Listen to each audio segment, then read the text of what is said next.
glad Urban Meyer. Listen, there's a levity to.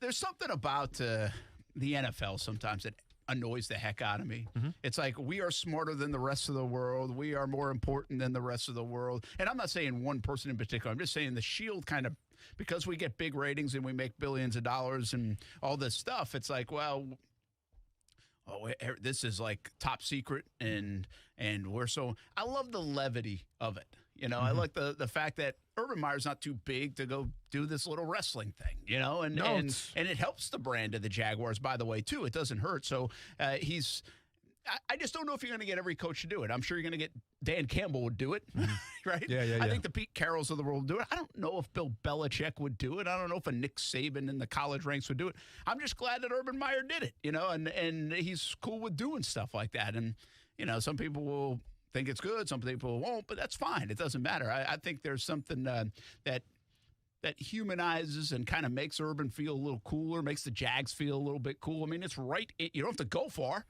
Correct. I mean, No, it's the pretty cameras came to you. You didn't have to go anywhere. No, it's definitely convenient from his standpoint. And, you know, obviously not every coach could have pulled it off. I think every coach would have wanted to do that. You named a few, and I agree with you. But then it also begs the question looking forward now. I mean, if you have a guy who's open to putting himself, the team brand out there in terms of, you know, kind of being this social media darling for the night, if you will, because the guy was like the number one trending topic Sunday night. If he's willing to do that, well, then it begs the question, is he willing to let the cameras come behind the scenes for Hard Knocks? Yeah. And I think that leans towards the answer being yes, which could be very intriguing for the Jacksonville Jaguars going forward. Yeah, I think he would be, by the way, because he knows how to control that environment. And the bottom line is Hard Knocks has let people control that environment more than we think. You know, I mean, we think it's like unedited, whatever. They control the environment. You're not seeing everything. Now, there's a part of it where, like, hey, we got to show these storylines. So is he willing to do that? I would think he is. Now, he's not going to get as much control as let's just say ESPN comes to Columbus, Ohio, and Ohio State, and they spend the day. ESPN is not going to, like, the teases coming out of there and go, wait until you heard how Urban Meyer yelled at a player, right? Sure. Like, and dress someone down. You're not getting that. Like, that's not what they're there for. They're there for a little sound and a little back behind the scenes. And now HBO, the Hard Knocks thing, they need their storylines. But they're also not there to expose things, right? I mean, this isn't this expose on whether it was COVID related or how Urban Meyer is bringing the college game, you know, to the NFL, and we're going to tell all the secrets. It's not really like that. It's, again, behind the scenes with a few little hooks that get the viewers going. And you've got some natural hooks anyway here in Jacksonville. If you were ever going to do Hard Knocks, this is obviously the year to do it. I can't imagine Shad Khan would mind having them here.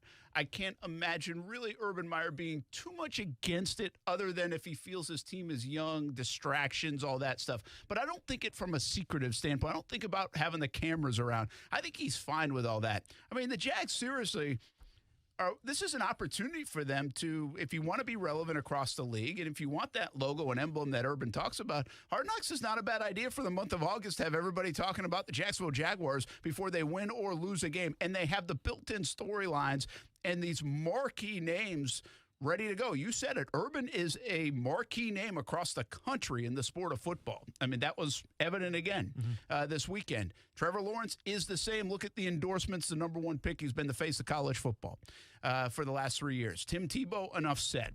And again, I bring up Gardner. I mean, Gardner's an interesting storyline the entire month of August. Is he going to be on the roster in September? What's his role? And he's not afraid of a camera either. Yeah, but how many backup quarterbacks have you seen on Hard Knocks, though? Probably not. That we're competing for a starting job. Yeah, I don't know. Yeah. I'm honestly, I'm not like a religious Hard Knocks viewer. Spoiler alert, not that many. Yeah, I would imagine not that many. They're gonna, but they got but they can play up any angle they want. No, you know, of course. I mean, I think you're going to look at Trevor Lawrence. You're going to look at Tim Tebow, obviously.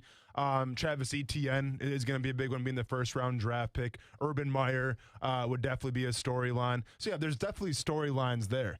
I guess my biggest concern, and obviously I'm a Hard Knocks junkie. I love the show to death. But you would be remiss to say, well, can this team handle it? Now, I know Urban Meyer can handle it. Like, I don't think it's going to affect the way he coaches. It's not going to be a distraction for Urban Meyer. But once again, you're talking about a brand new regime now that's coming to the Jacksonville Jaguars, who they haven't really spent a lot of time together yet. Like, you had a couple OTAs, you had 100% participation, but you don't really know how guys are going to respond to this thing, this type of thing just yet. And you have a pretty fairly younger team, and you have a team last year that went 1-15. With still a lot of those components still on the team. So that's why I'd be a little hesitant to say, okay, Urban Meyer can handle it. I think the coaches can handle it for sure. Shad Khan would embrace it. It'd be great for the brand. But how would the locker room handle it? And does Urban Meyer right now have a good idea of how the locker room would handle it? Through a couple OTAs, I'd probably say no. So to me, you're taking a little bit of a risk if you say, oh, yeah, bring on Hard Knocks, let's go. These guys would be excited. We can handle it. Could they, though? And do you know that they can handle it? I don't know if you know that answer. I really don't. And that would be a lot up to Urban Meyer to make sure they can handle it, right, and make that decision and with the rest of the organization. But I would say this, Austin. Hard Knocks is a thing now where even the players kind of are tuned in and watching, and they know what it is, right? They know it's one thing, behind-the-scenes look It's one thing to watch it, but it's another thing to actually go through it with the cameras. And I understand that, but I think that we're living in a day and age where branding is so paramount for all these players, or most of these players.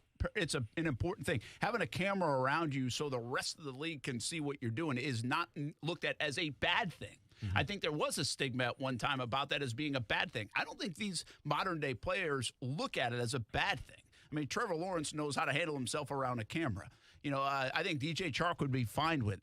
You go to the leaders of this football team. Does Miles Jack mind having Hard Knocks there? I don't think at all. Joe Schobert, probably not. Marvin Jones, heck, the guy's got his own recording studio. Like, he doesn't mind that stuff, I don't think. I mean, he was on American Idol, or could have been on American Idol. So I don't know. I don't feel like the players would mind. What I don't know how to answer is, could they handle it? Because, again, there's some that might do a better job of it. Others that won't. Again, the Tebow thing will be even loftier than everybody's going to make it already if it's on HBO. So I don't know that answer. I don't know if Urban knows that answer, but I just don't think people mind that behind-the-scenes look anymore. They got cameras in their building all the time. Listen, the players would embrace it because it's a great thing for branding and increasing your brand as a football player and getting yourself known. But every single year you watch Hard Knocks, you watch the outtakes during the final episode, you notice that they're not necessarily being themselves because the cameras are there 24/7. Yeah, that's true. When they're in their stretch lines, when they're in the locker room, like, it is a different environment because usually that locker room, or when you're going through stretches with your teammates, like, that's your time of sanctuary. That's your time away from everything where you can kind of be yourself a little bit.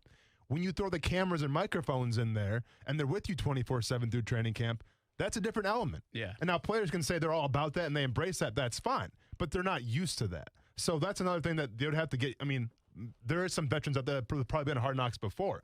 But for the most part, a lot of players in this team haven't gone through that type of gauntlet, let's just say. So that would be different. Let me ask you this, okay? I'm holding a team. I'm Urban Meyer for a moment. I'm holding a team meeting and saying, hey, Hard Knocks, obvious reasons, are interested in coming here, and being a part of our organization for a few weeks. You're part of the Veterans Committee. Let's just say, you're not going to hold that meeting with all 90 players, but you're part of this Veterans Committee and Leadership Committee. And I bring you in and be like, hey, how do you feel about it? What do you think about it? What are you saying as a player that's now been in the league for 8 to 10 years or whatever, and saying, yeah, that's fine. We can do that. Do they have to show everything? What are you saying as a player? What are some of those leaders going to think or say? Because I do think the young guys are like, what the heck, let's do it, Yeah. But the guys that have been around a little bit more might be a little bit more apprehensive because they know it's like when you wear a microphone during a game. Those players that have been around it, they know they're it, not. They either put on a show for it or they kind of don't say anything. For sure. Right? For sure. So if you're one of those guys on that leadership committee, what are you saying? Are you advocating for it, or are you saying, let's not do that, man? I don't think this is the time. I mean, if I'm an established veteran, I'm probably not going to, depending how popular I am, because once again, I mean, this is a branding thing. But at the end of the day, 8 to 10 years, so you're pretty popular. No, for sure. But at the end, depending on what position I play. But depending on that, I mean, it's all about winning, right? So once again, if I find myself on this team right now with this locker room, it's hard to know what you have because there's a lot of new fresh faces in there, whether it's rookies or whether it's acquired free agents.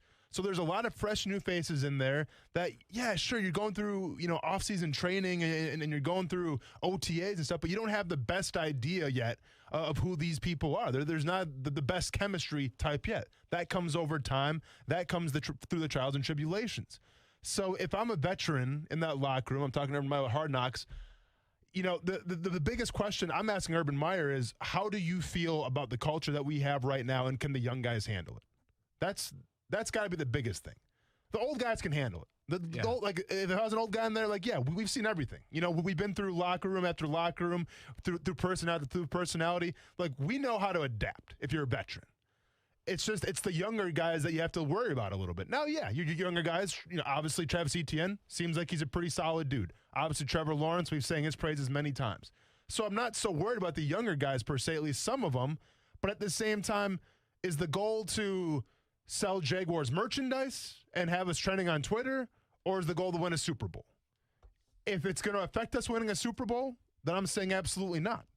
If it's not going to affect us winning a Super Bowl, then let's bring on Hard Knocks. I'm thinking about some of those, like, for lack of a better word, sexy franchises over the last few years. Mm-hmm. L.A. for one, right? McVay and the love affair with McVay, and they did it.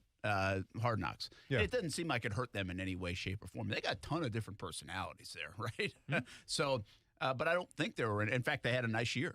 That was just this past one, right? Was Hard Knocks there? Yeah, it was the Chargers and the they did Rams. both. Okay. Yeah. But that they had great storylines. They have Aaron Donald, they have McVay, they got all this stuff, and they're in L.A., right? Yes. Again, you're like an avid viewer of it. What other teams have been has Seattle ever done? I don't think they have, right? Seattle never did. 2019 was Oakland, knock on wood. Okay. They didn't do that. But Oakland was a little bit the sexy team there because of Gruden, right? Sure. So, sure. yeah, okay. 2018 was Cleveland. Okay. And they did okay, I think, that year, if I'm not mistaken. Before that was the Buccaneers, who were disappointing. Yep. Rams again, 2016. Oh, they've done it 16 and? Jeff Fisher. Oh, yeah. Fisher, that's right. That was kind of one of the bigger ones. Yeah. And obviously disappointing there. Yes. Texans 2015 was before the Rams. Wow. So really the only, I would say Gruden and like McVay fit what I'm thinking here in Jacksonville in terms of off-season storylines, made for the camera kind of stuff. Like I know you can make the case for Cleveland and Tampa and the rest, but it just didn't feel like that. Wasn't bringing much to the table. It didn't feel like that. Mm-hmm. So, in fact, Cleveland might have been forced to do it. Because there are those teams that get kind of put in that group that sometimes get forced to do it. I mean, you had Baker Mayfield. Yeah. So anyway, I'm not saying it's going to directly correlate to wins and losses. I'm just trying to see, okay, give me the big off-season stories and that team that's kind of got a lot going on, and how does that fit on the show? Well, L.A. kind of fit nicely, and I think you're right about Gruden. It doesn't mean they were good, but Gruden made a lot of sense. He was made for TV. So ironically, if we go back to like 2013 here, I'm looking at the list. Actually, back to 2012. So when Hard Knocks, was featuring their teams, 2012 was the Dolphins. I think they had an okay year with Tannehill. That was like the year Tannehill did all right. Bengals 2013, Atlanta Falcons 2014. Houston Texans 2015, then the Rams, Buccaneers, Browns, Raiders, and the Rams and the Chargers. Yeah. So to be honest with you, none of the good teams, success. And none of the good teams want them there. Yeah. Right? Yeah. I mean, it's not like New England's brought him in. It's not like even Baltimore's brought him in. It's not like the Packers have brought him in. None of those teams obviously want them there. How are the Jets back in 2009? Because they were featured in 2010. It was Sanchez. Might have been Sanchez. Well, he had won a couple of wait, that might have been too late for Sanchez. Nah, maybe it was Sanchez in 2009. Well, I'm saying because they featured the Jets in 2010. Okay. And the Jets went 11-5. Okay. That year. So that was in 2010. Yeah, exactly. It was Mark Sanchez. Yeah. All right. So that made some sense. And then and the previous year they went 9-7, second in the AFC East. If I was Urban Meyer, I'd probably look at that a little bit. Be like, hey, where does this really help? Does it help? Does it hurt? And again, I think you got to look at the teams that didn't do so well and be like, did it really hurt by having Hard Knocks? And my answer to that would probably be no. But you don't know that unless you're kind of inside the locker room. Did we kind of get separated by some of that early on? Did it impact us at all? You'd have to go back and talk to some of those coaches, and whether it's Hugh Jackson, whether it's Marvin Lewis, who knows?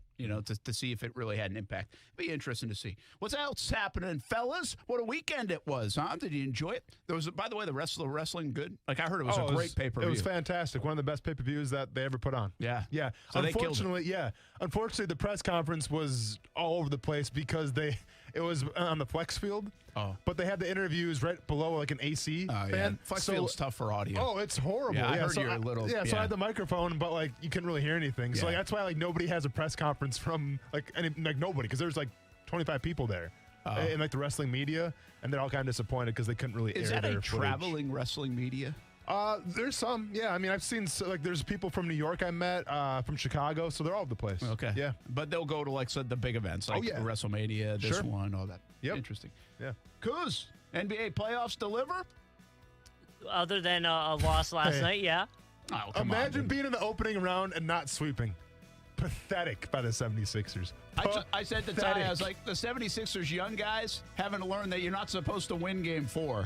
Just take it easy and go win game 5. Because they were playing lights out for a bit. Yeah, and until obviously Embiid got hurt a little bit, though. Watch that hip, whatever it is. To be honest with you, that game was okay, but even Ty said this, the early part, last week's games were way better than the last few days' games. Not a lot of late drama going on in the NBA playoffs, but still a lot to talk about in that regard. A lot of football as well. A lot happening here in this building, I can tell you that. And how about the tennis story from the weekend? Where do we fit with really this wild dynamic now? Athletes, media, and I'll bring fans into it because the NBA fans have not stopped. Yeah. We'll talk about it. Action Sports Jax on ESPN 690.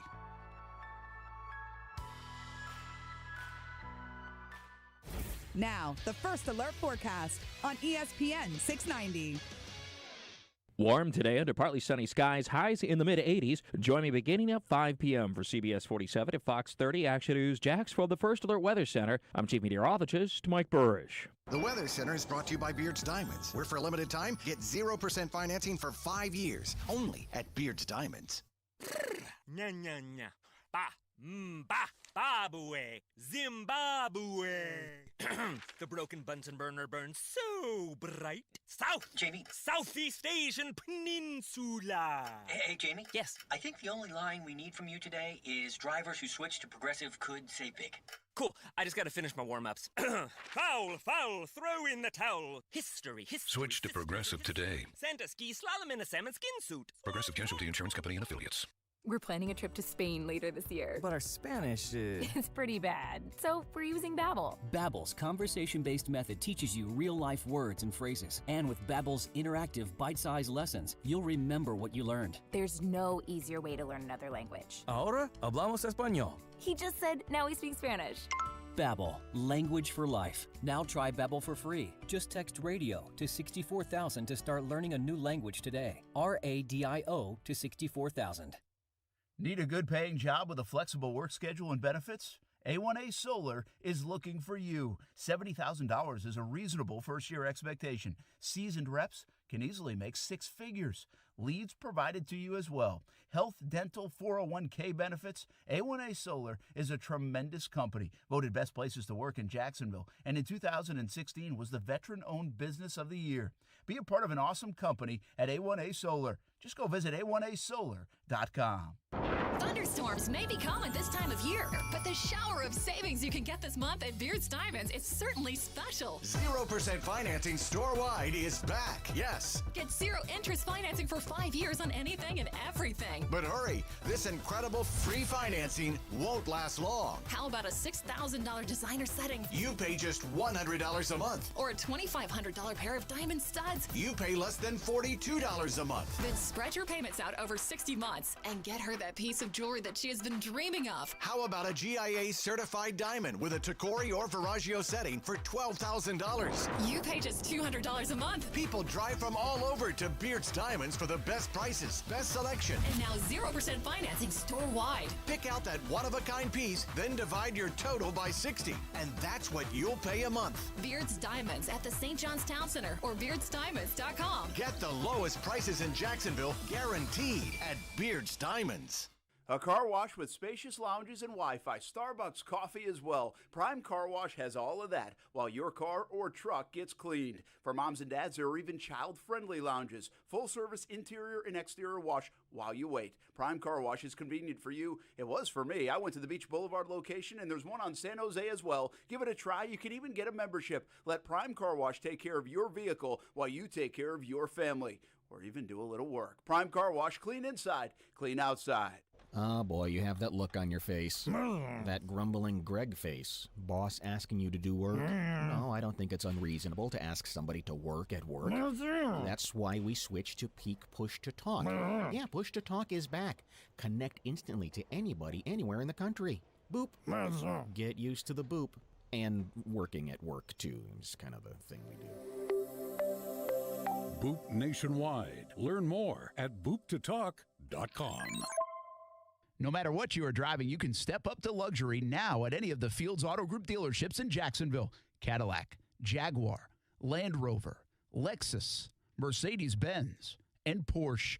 Yes, it's luxury for less at all Fields Auto Group locations in Jacksonville. Plus, you'll also be part of their exclusive Fields Amenities program, where you will get complimentary loaners, car washes, and cafes. So whatever you're driving, see Fields first and step up to luxury for less during this amazing opportunity. Visit fieldsauto.com. For the ones who get going when the going gets tough, and the ones who know we're tougher together. For the Pathfinders breaking new ground, Grainger offers supplies and solutions for every industry, as well as fast access to experts and 24/7 customer support. Because we know you have people depending on you, so you can always depend on us. Call, click Grainger.com, or just stop by. Grainger, for the ones who get it done. I'm Josh Scobie, proud supporter of the Guardian Catholic School, where we believe that every child deserves access to a quality faith-based education. Grab your friends and join me for the 17th Annual Golf Classic on June 14th at Jacksonville Golf and Country Club. Play a round of golf to raise money for educational scholarships for deserving children in North Jacksonville. Become a sponsor or reserve your space for the 17th Annual Golf Classic on June 14th. Visit GuardianMillionDollarShootout.com or call 904-765-1920. Guardian Catholic School, faithful protectors of potential. Max. I can't wake up and say, you know what, I don't want to be here. I don't want to do this. That's not where I am right where I want to be. The Max Kellerman Show, weekdays at 2 Eastern on ESPN Radio. Watch exclusively on ESPN+. Brent Martineau. This is an email. Why is WWE Wrestling not being shown on Friday night? Austin Lane. Thank you very much. Read it right now. This I just did. Why is WWE? That's it. That's why I thought. I don't know. I mean, Ronan's only 5. I don't know how many sentences he can make. Smart kid. Somebody might have proofread it for him. Action Sports Jax on ESPN 690.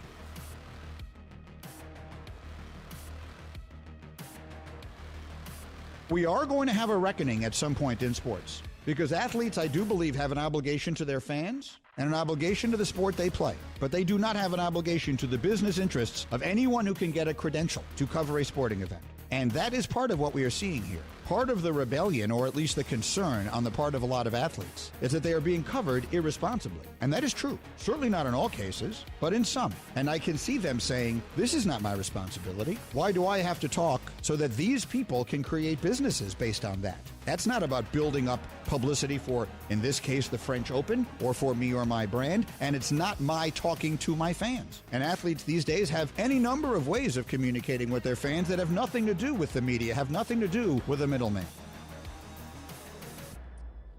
That is Mike Greenberg. On a big topic over the weekend, I think it's a fascinating topic, in part because I work for the media, right? Yeah. I mean, let's be honest. But I do think it's a topic that's an interesting one in our day and age, because I think the media is the liaison a lot of times to the fan. Now, the player can get directly to the fan, but they also don't have to get directly to the fan these days. Mm-hmm. And this is interesting just because of the way tennis handled it, too. I mean, I thought they handled it awful. And your instant reaction versus what you read a couple of days later, I think will also give you, it might change whose side you're on, essentially, or how you feel about it with Naomi Osaka. And, what she initially said. And then if you read her whole statement about it, she basically withdrew from the French Open, which is a huge event. And she's one of the biggest names in the sport, of course, right now.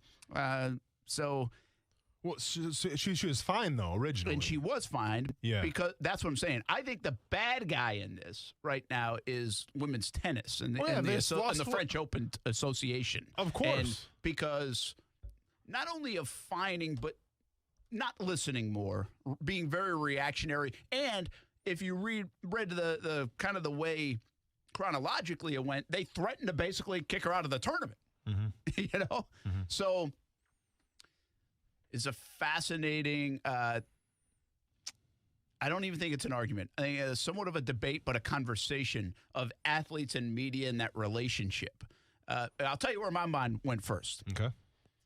Like, I think it was Ty and I were talking about it. He's like, well, why do they have to talk to the media or something like that? I was like, well, Ty, she made $55 million last year. Let me ask you this. Does she make $55 million without the media? Yeah. Probably not. Well, but she won. She did win, but the media is a part of, you got to look at the big picture here, not just specifically to her. Okay. The media is part of the reason why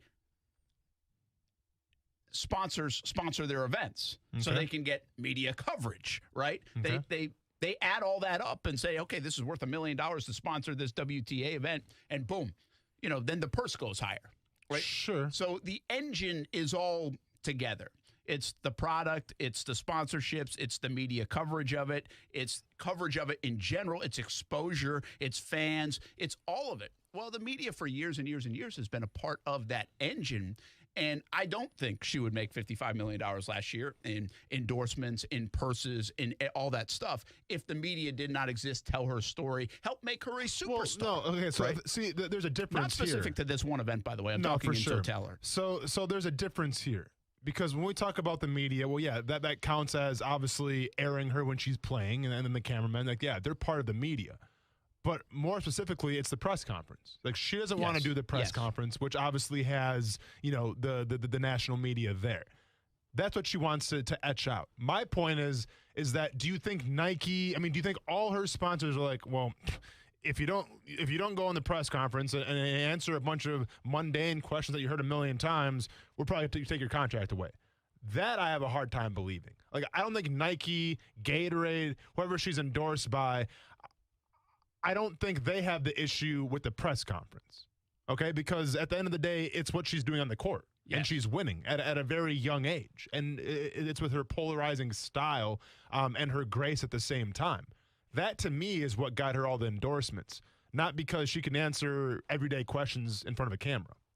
I agree with that. But, again, we are fans of people, and tennis might not be the greatest story. We are fans of athletes very much in part because of how they do interact on camera. Right? We fall in love with an athlete potentially at how they react to something, good or bad. Mm-hmm. They become like, we have no idea about Brooks Koepka and DeChambeau. We've never met them, right? But we all have our opinions of them based on what they say in front of a microphone, the latest to be Brooks Koepka, right? Sure. So that's an example of it. Some people didn't like Tiger Woods, I think, in part for all those years because of the way he was in front of a microphone. I do think in front of cameras and microphones, the way Phil Mickelson has been, I think has engaged so many fans to like Phil Mickelson. I think people buy Patrick Mahomes jerseys because of the way he handles himself along with his great football. Yeah, but let's be honest, though. Like, let's talk about Marshawn Lynch. They're very good. Yeah. I'm glad you brought that up. Yeah, but here we go, though. If he wasn't beast mode against New Orleans Saints in the playoffs, nobody would have cared of Marshawn Lynch saying, no comment. Yeah. No comment. Like, that would have been a story that goes away in a couple days. But since he was beast mode, since he is running over people and eating Skittles on the sidelines and then dancing in Oakland and doing the to the E40 or whatever, like, that's what put Marshawn Lynch on the map. The media was just, like, the press conference was a little extra. But if he didn't have the performances that he had and he wasn't the guy that he was on the field, nobody would have cared about Marshawn Lynch during the press conferences. I don't disagree with you, but he wouldn't be getting Skittles endorsements. But he was eating Skittles on the sidelines. But it blew up in news conferences. It blew up through the media.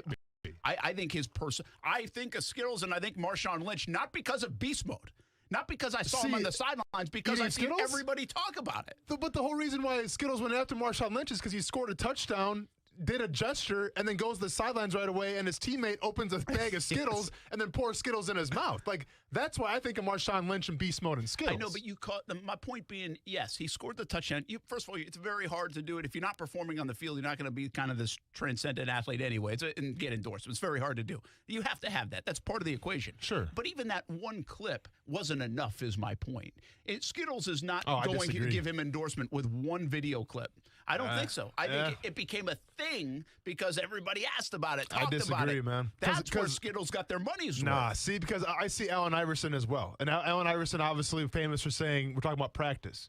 He wasn't the biggest name in Reebok because he had one press conference where he's like, we're talking about practice. True. He was the biggest name in Reebok because of his attitude, because of the way that he played the game, because he was the blue-collar underdog. And, like, that's what got him the endorsements.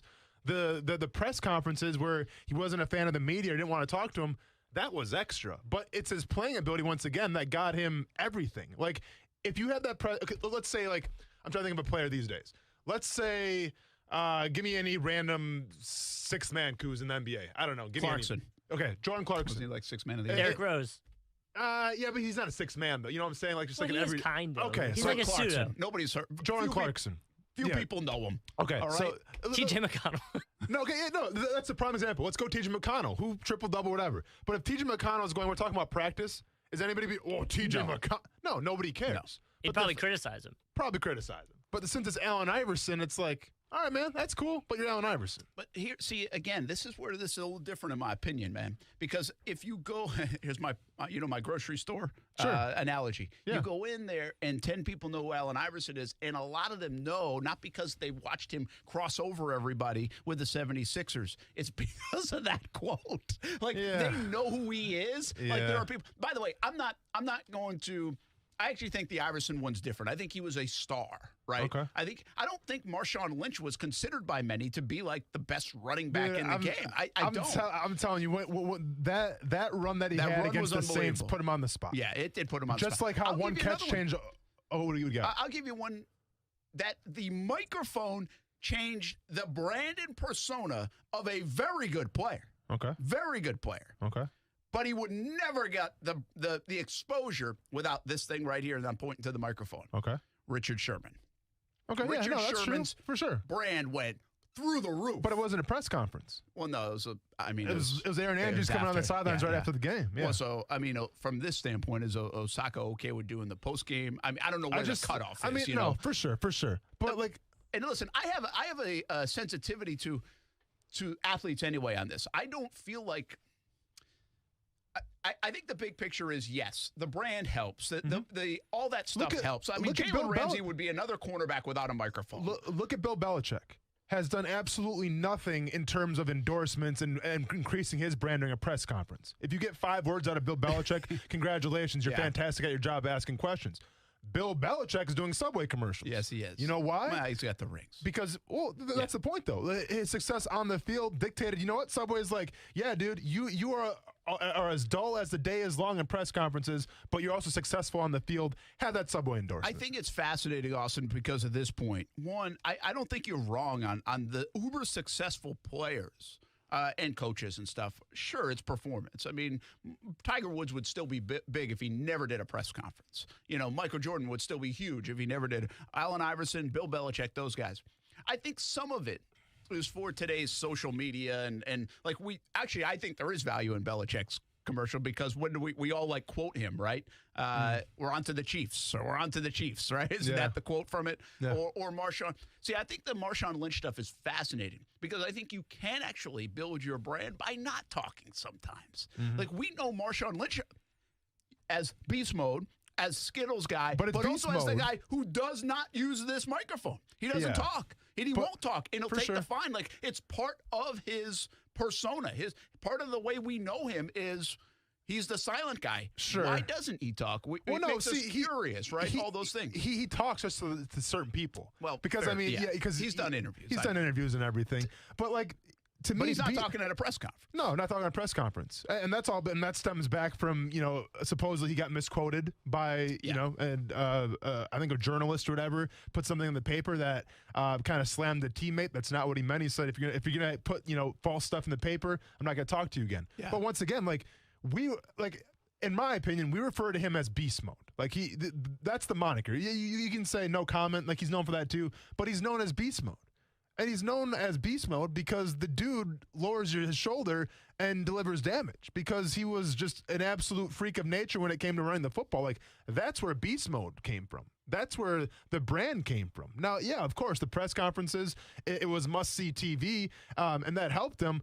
But, like, with or without him, saying no comment or whatever, like, he still would have been beast mode without that press conference. Yeah, he still would have been that kind of running back. I disagree with you in the fact that Skittles would have been there, and we would know him by Skittles. And, like, every time you say Skittles, I would go to think of Marshawn Lynch. I don't think you do that without the media. So I think there's and again, I have no – like, Osaka's point is a good one. I don't know where mental health goes into that.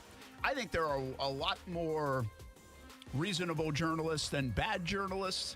I don't know how critical the tennis environment is after a match. I just haven't covered it on a day-to-day basis. Mm-hmm. But I've covered football for a long time, and sure, there might be a tough question here or there. There might be a pissed-off coach or player sometimes, but it's not the norm. There are millions of press conferences done, and it doesn't end up as the lead story on SportsCenter because of what somebody said or didn't say, So I do think it's part of the engine. I've always appreciated this about Augusta. The Masters, who, by the way, seems like this very exclusive group, right? Mm-hmm. The Augusta and the Masters. Well, they celebrated the heck out of the media. Like, Bobby Jones was big on the media. Like, think they needed him. And even to this day, I mean, they just built like a 5-star resort for the media who covers the Masters. It's unbelievable because of that relationship. So some do it different than others. I do think players and athletes should probably have more leniency on when to talk and when to not talk and not be so obligated to do so.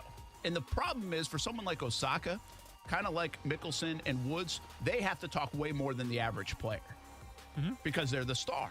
Of course. It's kind of like the quarterback of the football team, right? You could go 3 weeks in the Jags locker room without talking, right? Yeah. No, but the quarterback has to go talk. Part of their job. Different story. I think it's fascinating. We'll talk more about it, plus some fans coming up. Action Sports Shacks on ESPN 690.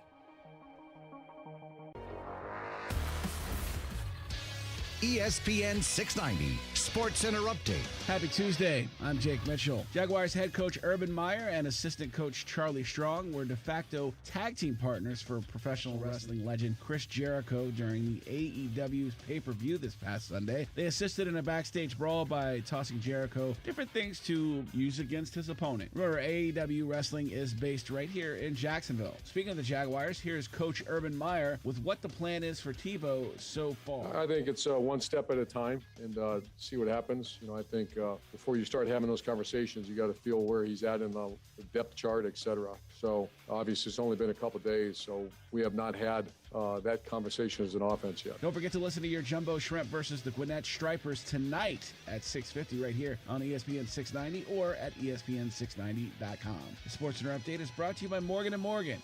Morgan & Morgan, for the people. I'm a call it like I see it guy. Sometimes that twists the competition's panties in a bunch. Sometimes it causes pearl clutching. But it always lets you listeners know the truth. Last January, I told you winter was slow and you could get a deal on upgraded systems because it's true. And here's the truth about summer. Most AC breakdowns happen from stress testing during that first string of scorching hot days in summer, causing every reputable AC company to be booked out at least 2 or more days. Any company not booked solid in summer isn't a company you want in your home. But who wants to sweat it out 2, 3, or more nights waiting for a new AC? At Griffin Service, we've solved the logistics to fix that problem, because we fix what others can't. We call it our Sign Today, Sleep Cool Tonight program. So if you forgot the tune-up in spring and things go to turd buckets in summer, don't sweat it out waiting. Call Griffin for our Sign Today, Sleep Cool Tonight guarantee. Exclusively at GriffinService.com. CMC 1250697. Boss, you're not going to believe what I found on the internet. What, the moon is hollow? No, not that. This. I just did a search and found yard signs for alarm systems for sale. What? Just the sign? Just, like, without the security system? Yeah. Look, you can get a big blue alarm sign for about $25. Ooh, delivered tomorrow. They must not give a flip about their reputation. Or their real customers. Right. I bet you can't find a SafeTouch security sign on that thing. Or SafeTouch wouldn't be involved in something like this. Nope. When you see a SafeTouch sign, you know it's the real McCoy. Right. The two-way communicator, the guaranteed response time. Which is exactly why we always stick to the Crooks R Us golden rule. Stay away from SafeTouch houses. Now, let's go find us some fake signs. Crooks know to stay away from SafeTouch houses. Hi, I'm Lester Jackson, president of SafeTouch Security Systems. No one beats our technology or our price. Call SafeTouch today at 888-723-8682 or go to safetouch.com. State license number EF233. If you want new car selection, you've got it. That's because our friends at Arlington Toyota have over 700 new Toyotas for you to choose from. Plus, you get a lifetime warranty with unlimited time and unlimited miles and Arlington's worry-free 30-day exchange policy with your purchase. Arlington will even give you top dollar for your trade. Why buy used when you can be driving home in a new Toyota from Arlington Toyota today? Shop safely in person, 10939 Atlantic Boulevard, or online at arlingtontoyota.com. Visit arlingtontoyota.com/June for full details. Is your home not feeling very new anymore? Sick of that pink bathroom tile, popcorn ceilings, a stove older than you are? Whether it's repairs or reno, finance it smart with a Honeydew HELOC from 1-to-1 Financial, Jacksonville's hometown credit union, where you can borrow up to 90% of your home's appraised value. You've got good taste, but your block counters ain't cheap. So get to work and open a Honeydew HELOC with 1-to-1 Financial. When you do, we'll send you a free handyman tool set to get started. Apply online at 121fcu.org. Federally insured by NCUA. If you're experiencing domestic violence, it is not your fault. Hubbard House is here for you. You are not alone. Hubbard House provides free services and emergency shelter to survivors of domestic violence in Duval and Baker counties. Call 904-354-3114 anytime, 24/7 to confidentially speak to a caring advocate. It's the perfect season for a powerful business upgrade with Dell Technologies Summer Sale Event. Save up to 45% on secure PCs built for business with Windows 10 Pro. You'll also find great savings on Dell servers, monitors, docks, and other accessories to help boost productivity. Plus, enjoy free shipping on everything. Do more with modern devices and Windows 10 Pro. Call 877-ASK-DELL for a Dell Technologies advisor who can help you find the right tech. That's 877-ASK-DELL for business specials during Dell's Summer Sale Event. Welcome to Paradise. See Green Day, Fall Out Boy, Weezer at the Hello Mega Tour in Jacksonville on July 31st at TIAA Bank Field. You can buy tickets now at HelloMegaTour.com or enter for a chance to win them for free from ESPN 690. Just go to the contest page on ESPN690.com. Mike Greenberg, Greeny. Most football players stop playing football because they don't love the process anymore. I know a million football players, and almost every one of them will say to me, Greeny, if it was just about Sundays, I'd still be playing. The adrenaline rush, the thrill, the excitement, the fun of playing a football game is something that you never stop wanting. It's all the other stuff. Greeny with Mike Greenberg. Weekday mornings at 10 Eastern on ESPN Radio and watch exclusively on ESPN Plus. Max. He came out and said LeBron should, stay out of politics. And that when people, they should stay with what they're great at. And he doesn't like it when people venture into politics. And it's not that he'll stay out of all social issues. His name, the way he was treated at times and everything, that's a social issue. But listen to LeBron, he should, and a lot of people heard this as shut up and dribble. The Max Kellerman Show, weekdays at 2 Eastern on ESPN Radio. Watch exclusively on ESPN Plus. Julio Jones is going to get traded. Where does he go? The teams that we're hearing include the Rams, the Patriots, the Ravens, the Seahawks, the 49ers. Any of those teams becomes a significant contender with Julio. In fact, I would argue that if he winds up with the Rams, they might actually challenge Tampa as the favorite in the NFC. You know I love the Rams. I've already told you I love that defense. I'd like to see them make that playoff run last year with a healthy Aaron Donald. He was a shell of himself in that playoff game against Aaron Rodgers in Green Bay. I'd like to see that game again, and I would certainly like to see it if Matthew Stafford is their quarterback.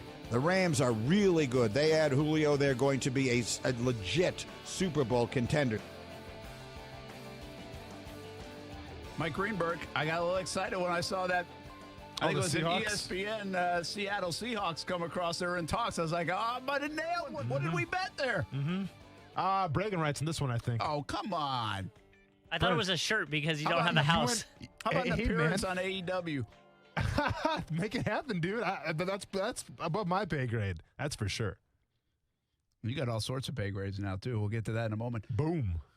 We welcome back, everybody. Brent Martineau, Austin Lane, Coos. Short week feels weird Tuesday. It does feel already, weird. Huh? Yeah.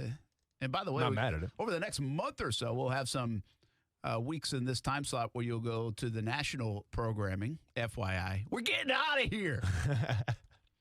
Got to do it now, folks, for football season. So that is on the horizon. But we appreciate you hanging around. We'll have all sorts of news and notes and updates coming up. Probably by the end of this show today and the rest of the week. Let's get South Beach Gary on real quick here on a Tuesday. Hope you had a good weekend, man. Good afternoon, guys. I got a perfect solution. If this young lady, Miss Osaka, is so anxious, about these press conferences, why can't the press just submit written questions? She can write down her answers, and through a spokesperson for the French Open, give them the answers. Yeah, thanks for the question. I don't know if that is reasonable from a timely stand. You got to remember now, there's two things problem with that from the journalistic side. Mm-hmm. One, and journalists really feel strongly about this, is that they don't want to pre-ask any question. When you do, there'll be people that ask, hey, what topics? Well, topics are okay, but nobody's going to write down their questions so you can get ready for them and answer them in that regard. That's a no-no in journalism. Another thing is time. Time is of the essence. Those guys, gals, whatever, are against deadline. Oftentimes, depending on what time your match is, or heck, nowadays in the newspaper industry, you got to get that thing in at 6 o'clock. For sure. So I think that would prevent it, South Beach Gary. But you bring up an interesting part of the story. We kind of got carried away with just athletes and media. But in this particular situation, which I don't think was handled well by the Tennis Association, Osaka's talking about mental health. Mm-hmm. And that's really the root of the story. And she says she's dealt with depression and she's uncomfortable. Mm-hmm. Listen, I think that is, I don't know where the lines are drawn and say, hey, this is a good enough reason to avoid doing some of these things, or you can get a rain check once in a while, or I don't know what you come up with, but there's got to be a solution in that. If I'm just from a human standpoint, I don't want to put someone that's super uncomfortable doing it in that situation more often than they have to be. Mm-hmm. So I think there could be some protection from tennis, from even the sports world, that if you're not comfortable in that regard, then maybe you can do it less, or maybe there is a little bit more of some downtime to collect your thoughts, whatever it is, to appease not just Osaka, but people around sports. Yeah, at the end of the day, this falls on tennis and the federation, because you have essentially, I think, the number 2 player ranked in the world right now, and she's not playing. Yeah. Okay. So and that's the bigger problem, right? For sure. And that's on tennis. So if, I think she's 23, 22. I think she's 23, if I'm not mistaken. That sounds right. Yeah. If you have a 23-year-old that comes out and says, hey, I've suffered from anxiety and I suffered from depression, and these press conferences aren't helping the situation, then you as the governing body of tennis need to come up with a solution. Yeah. Because you can't afford to lose Naomi Osaka. Okay, you just can't do it. And guess what? You see in social media, they're going to take her side over tennis's side, all right? Because people want to see her play. So you got to find some solution. That falls on tennis. So I don't know what the answer is. It's my job to find the answer, but I'm just saying you got to figure it out if you're whoever we're talking about. Well, I think you have a responsibility to help the athlete that's making your organization, absolutely, X amount of dollars, and the reason we're even talking about it is not because of women's tennis, but Naomi Osaka, right? Mm-hmm. I mean, because she's one of the stars of the sport. I will say this, in a lot of places, at least that I've dealt with, maybe here in Jacksonville, and you know this from your time playing, if you went up to one of the PR guys and said, hey, man, I don't feel like talking today, they're going to do all they can to protect you and say, hey, don't worry about it, right? I'll say this. I remember T.J. Yeldon one time I was floored by it because he had like over 100 yards and I think 2 touchdowns. A game in Indianapolis, or I can't remember which game it was. And he's like, I'll talk to you guys tomorrow. I'll talk to you on Monday. Now, Yeldon's kind of quiet guy anyway. Yeah. But I was like, tomorrow? Like, what do you mean tomorrow? Which, by the way, you're not going to talk to us tomorrow because on a Monday, like in Jack's locker room, you can go and hide and never show up, quite frankly, when the media availability. But I was like, that wasn't a guy we were trying to talk to like after 2 fumbles and a 20-yard game. That was the guy we were talking about after like his best game. As a pro, I actually had a lot of respect for him to not want all the attention on him in that moment. Yeah. But you've probably played with a bunch of guys that were super comfortable, didn't mind the mic, but also uncomfortable with the mic. No, for sure. You were obviously a comfortable guy with the mic. I was pretty comfortable with it, but it's like, Serena Williams came out and said, she's like, I always was stressed out by the media as well, but it actually made me a stronger person having to deal with them. Now, once again, everybody's different. Everyone's brainwaves operate differently. So, it's not a knock on Naomi Osaka at all, but yeah, I had tons of teammates that would it was the worst part about their day, not losing a football game. It's having to talk to the media after, and it stressed them out. It's just everyone handles that kind of pressure differently. Yeah, well, and the problem is you have some people that handle it so well, that becomes the standard that everybody should do it this well. Yeah. You know what I mean? No, for sure. And it's just, I don't know.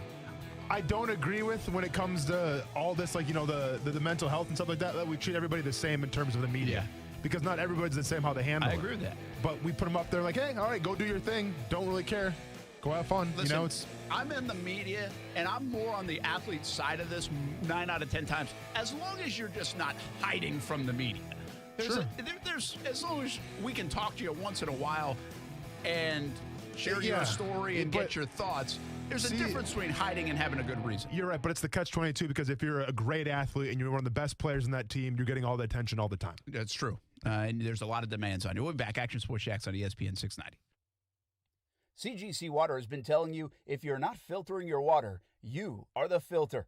Still not a believer? Well, you can believe me. My family has been a happy CGC Water customer for 4 years now. Customer service is tremendous. We got our water tested. We were told about our options in financing in detail. No pressure, just information. Installation was quick, and the CGC team was there every step of the way. And we absolutely love it because it works. Heck, I even think my coffee tastes better because of it. And I love my coffee. A Connecticut system from CGC Water removes up to 99% of contaminants. That's clean. Schedule your free water test today and ask how you can save up to $500. CGC is still taking extra precautions with in-home visits and continuing to follow CDC guidelines. Financing available with approved credit. Call 904-552-1242 for details or visit cgcwater.com. Serving Northeast Florida and Southeast Georgia. CGC Water Treatment, your local independent Connecticut dealer. Get in the zone, AutoZone. Welcome to AutoZone. What are you working on today? Of course we can help you find the right oil for your next change. We've got what your car's engine needs. Right now you can get 5 quarts of Pennzoil high mileage motor oil and an STP oil filter for just $28.99. And you can get it all fast your way. Just order online with our free same-day store pickup or next-day delivery. Getting your job done just got easy. Restrictions apply. Get in the zone, AutoZone. It's time for some straight talk. Sure, saving money feels good, but cutting your wireless bill in half? That feels really good. Like walk-off home run in the 9th inning kind of good. Okay, maybe not that good, but pretty darn good. With Straight Talk, you can get 25 gigs of high-speed data for $45 a month, up to 50% less than the other guys, plus no contract. All on America's best networks. Why pay a whole lot when you can pay half? Straight Talk Wireless. No contract, no compromise. We are into that travel, baseball, and softball season now for the kids, and with that, we need a reliable car, and we need folks that are tremendous at customer service just in case we need their help. Well, the place to go is Fields Auto Group. That's what we did. My wife loves leasing her Cadillac XT6 from Fields Cadillac, part of the Fields Auto Group. It's safe. We can trust Fields Auto Group, and hey, it's luxury for less while you're on the road. Fields Cadillac Jacksonville and St. Augustine are part of the Fields Auto Group family. There's also Jaguar, Land Rover, Lexus, Mercedes-Benz, and Porsche. It's luxury for less at all Fields Auto Group locations in Jacksonville. Plus, you'll also be part of their exclusive Fields Amenities program, where you get complimentary loaners, car washes, and cafes. We've tried the loaner program, gone in for routine service, and every experience with Fields Auto Group has been first class. Whatever you're driving, see Fields and step up to luxury for less. Check out their locations around Jacksonville. Just visit fieldsauto.com. Where else can you get luncheon, brunchin', boozin' specials? Only one place, at Culhane's Irish Pub at Atlantic Beach and on the south side. It's as Irish as you can get, owned by 4 Irish sisters. And they've got fish and chips, of course, shepherd's pie. Go today for lunch or dinner. Eat in, order out. Culhane'sIrishPub.com for the full menu. And try the new Five Sisters vodka at happy hour. Luncheon, brunchin', boozin' specials, and so much more. 2 locations, Atlantic Beach and the south side. Culhane's Irish Pub, Irish Sass with 5-star class. The Wizards.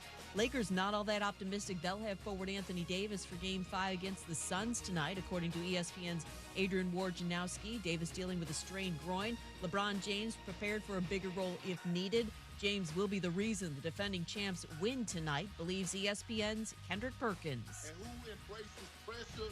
LeBron James. And that's what he's going to do. He's going to deliver in great fashion tonight. He's going to rise to the occasion. I get it. Chris Paul, Andre Ayton, and Devin Booker. But guess who's still the best player in this series? LeBron James. That series is tied 2-2. Florida gave football coach Dan Mullen an extension through the 2026 season, which raises his annual salary to $7.6 million. Vegas's Marc-Andre Fleury, Colorado's Philip Grubauer, and Tampa Bay's Andre Vasilevsky, finalists for the Vezina Trophy, given to the NHL's top goaltender. Whether it's offering curbside or next-day delivery for online orders on over 160,000 parts, or getting involved in their local communities, when it comes to serving you, Napa's Motor never quits. That's Napa Know-How. Broadcasting live from the ESPN 690 Anajar and Levine studios. Anajar and Levine Accident Attorneys. Call 904-600-4000. That's 904-600-4000. ESPN 690. Jacksonville's home for ESPN Radio. WOKV Jacksonville. Listen live everywhere you go on ESPN690.com. ESPN 690, a Cox Media Group station. Broadcasting live from the ESPN 690 Anajar and Levine studios. This is Action Sports Jacks on ESPN 690 with Brent Martineau and Austin Lane. I remember about last year, and really just even about a month and a half ago, but I think it was last year, really, you were asking Dana White about Ultimate Fighter. Yeah. Well, here we are. It's come full circle, Brent. It's come full circle, And we man. talk about Ultimate Fighter because it debuts tonight, 9 o'clock on ESPN+. Make sure you got it. Brent Martineau and MMA fighter Austin Lane, and my co-host here on Action Sports Jacks on ESPN 690. Let's welcome in Alexander Volkanovski right now, UFC featherweight champ, and all about Ultimate Fighter as well. Hey, man, how you doing? I'm very good, mate. I'm very good. How are you guys? We're doing fantastic. Did I? Say that again? I didn't cut you off then, did I? Did I come in too early? Oh, no, you're perfect, man. You're perfect. You're right on the money. Timing is everything. Hey, how fired up are you for tonight about Ultimate Fighter and debuting on ESPN Plus at 9 o'clock? Mate, I am pumped. I cannot wait. You know what I mean? It's being there, doing all the filming and whatnot, seeing how it all played out, but let's see how it looks on TV. You know what I mean? Let's see how it's all edited. Let's see if let's see how it comes across. You know, you never know what it's going to look like. But I mean, I can't wait. You know, I think it's going to be a great season and great opportunity, man. I'm very thankful to be where I am because you know, there's so much history in the Ultimate Fighter, and now I'm a part of it. Now I get to watch it myself. You know, it's unreal feeling. Cannot wait. Alexander, I've always respected your MMA career because you're a type of guy that just kind of goes with the flow a little bit. You know, you don't go out of your way to try to cause controversy. You don't really need to say the big-time quotes. You let your skills do the talking, and obviously those skills got you the championship. But you're going against a guy now, an Ultimate Fighter named Brian Ortega. And Brian Ortega, you know, he seems like a pretty quiet individual, but every once in a while it seems like he might be in a little bad of a mood, or, you know, he said something, or I'm reminded like the whole Korean Zombie build-up where he kind of went after some of his people. How was that interaction working with Brian Ortega? Yeah, man, look, you're right. You know, I don't talk trash. If there's no beef there, like, you know, there's no beef there. But, I mean, usually you don't really have time to spend, like, there's no reason to really hate someone anyway. But when you're we're not in the house together, but when you're filming so much with someone, you're competing against each other. You know, I've never had this before, so it's definitely different. You know what I mean? It was friendly before it started, but as the show went on, it started getting, you know, more and more unfriendly.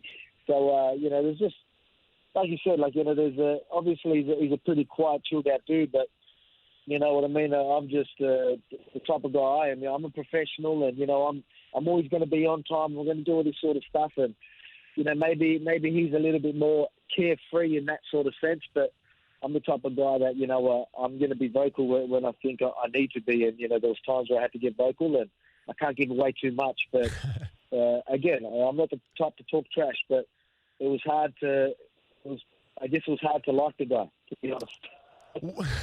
What does it mean for your coaches as well? Because you come from a gym in City Kickboxing that is really world renowned now, right? I mean, you obviously Stylebender, Israel Adesanya, Dan Hooker. You guys kind of put that gym on the map, and now it's obviously well known. It's world renowned, if you will. What does it mean to have some of your coaches there, some of your training partners there to help you out as well? Oh yeah, man, it was unreal. You know what I mean? It was good because we're the type of guys that, you know, we're going to always have banter. It's always going to be fun. Like, obviously, we're going to have times to be serious, but we know when to have a good laugh. We know when to have a bit of fun, you know, during training and all that, especially when these guys are stuck in a house. You know what I mean? They're stuck in a house, you know, full of egos. You can just imagine, you know what I mean? So we wanted them to come to the gym, sort of be able to have a good laugh, but get stuck into some solid training and whatnot. So, you know, we chose you know, coaching staff that would definitely work. So, you know, we had guys that are usually with me. Then we threw in guys like Craig Jones, you know, one of the best no-gi grapplers in the world, a fellow Australian as well.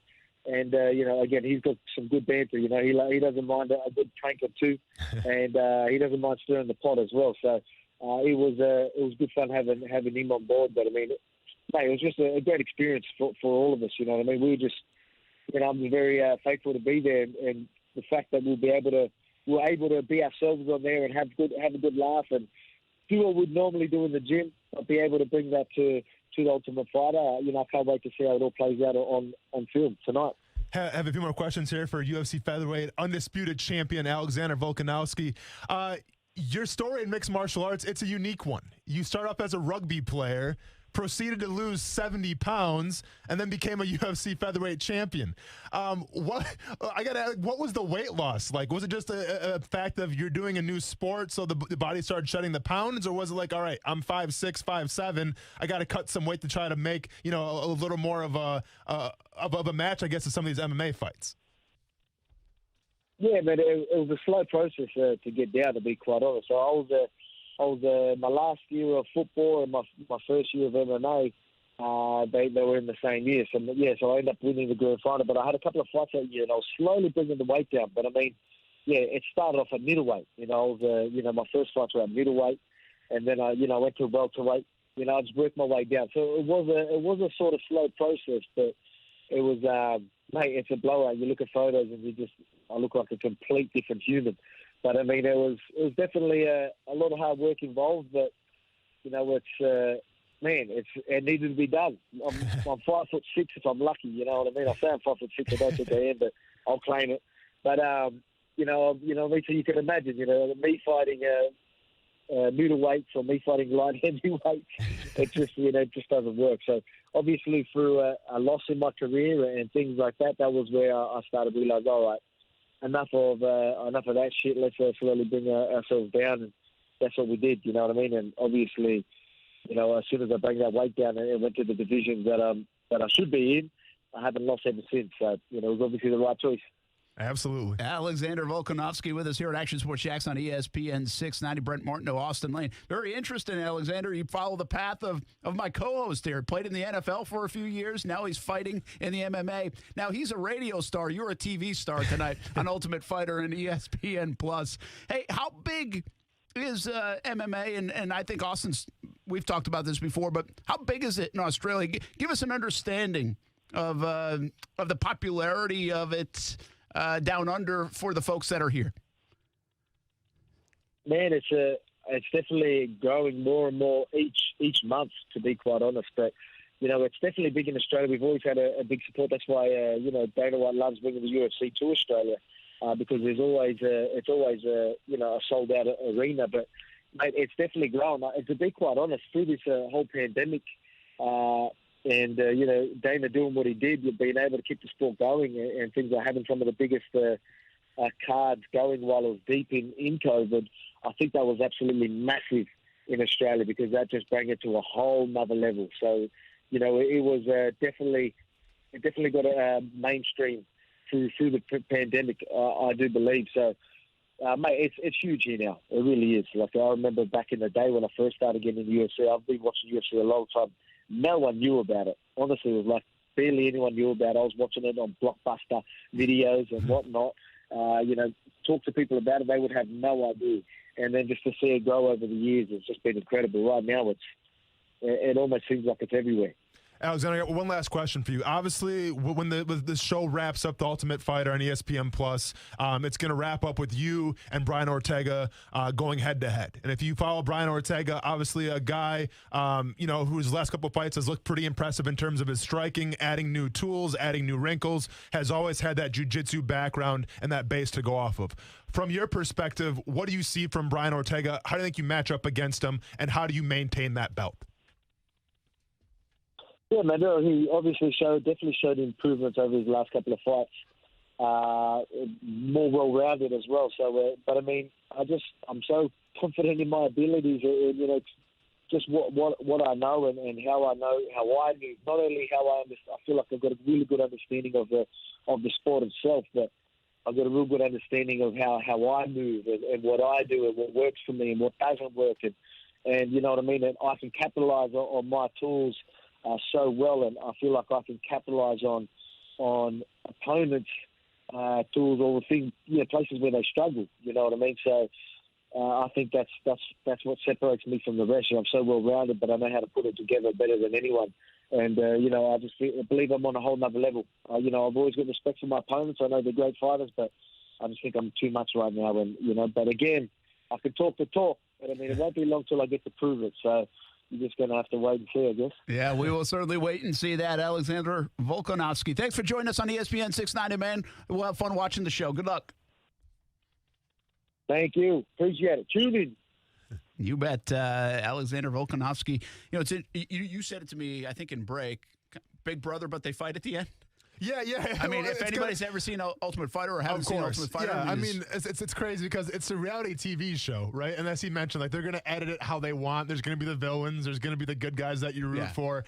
But then it all takes place in a cage, right? So essentially, it's kind of like Big Brother taking place in a cage because I mean they all live together. You know what I'm saying? Like it's all under one house, and a bunch of guys living under one house together that are MMA fighters. Could be a recipe for something. It's like the NBA bubble. It's like the NBA bubble. For sure. Well put. Like, we're not fans of Big Brother. No. Kuz is. Oh, cool. Yeah, it's Kuz big is. for ourselves. Stewart is. Yeah, for sure. But if you've never seen Ultimate Fighter, you have. Yeah. Is it easier to get hooked on than Big Brother? Big Brother. Yeah. I mean, Kuz, with all due respect to Big Brother. And obviously, I'm getting 22 seasons though. Listen, I mean, Big Brother's on CBS 47, so we got to be careful. Ultimate, but by all means, a Big Brother, the thumbs up. I mean, good. Give entertainment. Two thumbs up. I don't think they need the help. It's like season 482. Are they doing okay? Okay. Are they doing okay? Probably. Is Survivor still a thing as well? Probably. Oh yeah. My brother loves. Is Amazing Race still a thing? I don't know, honestly. Name one person that you know that's watched Amazing Race. Name one person that said, you know what? I've known two people on it. Really? Isn't Barnage on it? Oh, Gary, yeah, that's right. And so was Marcus yeah, but Pollard. It ain't like Gary Barnage is watching it. So is Marcus Pollard. And Marcus Pollard ain't watching it, though. They've been on it. They've been on it. Like, we I've have known a two better people shot on Amazing Race. We have a better shot of going on it than actually watching it. Brett, with all due respect, is that on CBS as well? It or not? used to be. I think it I don't still think it is. is. It's not anymore. I thought it was like Discovery. Did somebody else? It might be. Well, I don't know if where it- it's at. if it's on Listen, CBS, American 2 Idol used to thumbs be up. on Fox, but now it's If, not. if so. it's on CBS, 2 thumbs up. But no, getting back to why you should watch The Ultimate Fighter, because it is reality television, right? So there's obviously storylines with these fighters. You know, some of them have come from very humble beginnings. Everybody fights for a different reason. They do a great job of telling why each fighter fights, you know, and so you get behind them a little bit, you pick your favorites, and then obviously they handle it in the cage, and then the winner of this whole thing gets a UFC contract, which is obviously a very big deal. So it's very entertaining. Sometimes, you know, there's partying, and when you get a bunch of macho guys together, sometimes that can lead into a fight off the camera. So did you ever even get questioned to go on that show? And would you go on the show once. if given the opportunity? I did. So, well, it's different, right? Because every season's a different weight class. Okay. They've only had the heavyweights like 2 or 3 times. And the last time I did it was actually right after my Hardy fight. So it was either the Ultimate Fighter or the Hardy fight. I picked the Hardy fight because the Ultimate Fighter, it's kind of a rough situation because you're there for, I think, a couple months. You can't have your cell phone because obviously word can't get out if you won or lost. So that they did take away social media, all that stuff. So you're kind of on lockdown for a couple months, just fighting. Sounds kind of nice. Right. We have to back up here for a second. The Amazing Race, it is on season number 33, and it will air this October on CBS. As it So it should. is still on CBS As it 47. should. Great, one of the best shows in a while. I think a couple years ago it was Right like next it to was Blue Bloods.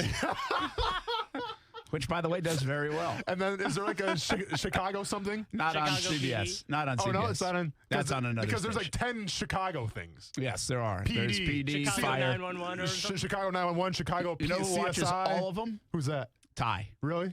Locked in on Chicago. Really? He's graduated from Chicago PD. There's no more episodes to watch, so he's now on to Fire. Just Fire, it's called? Chicago Fire. I mean, what's up with Chicago? I don't know. It's the place to be, I guess. We need like a Dang. Jacksonville one, like a Jacksonville themed show. That would actually be a great. It's called Cops, but okay.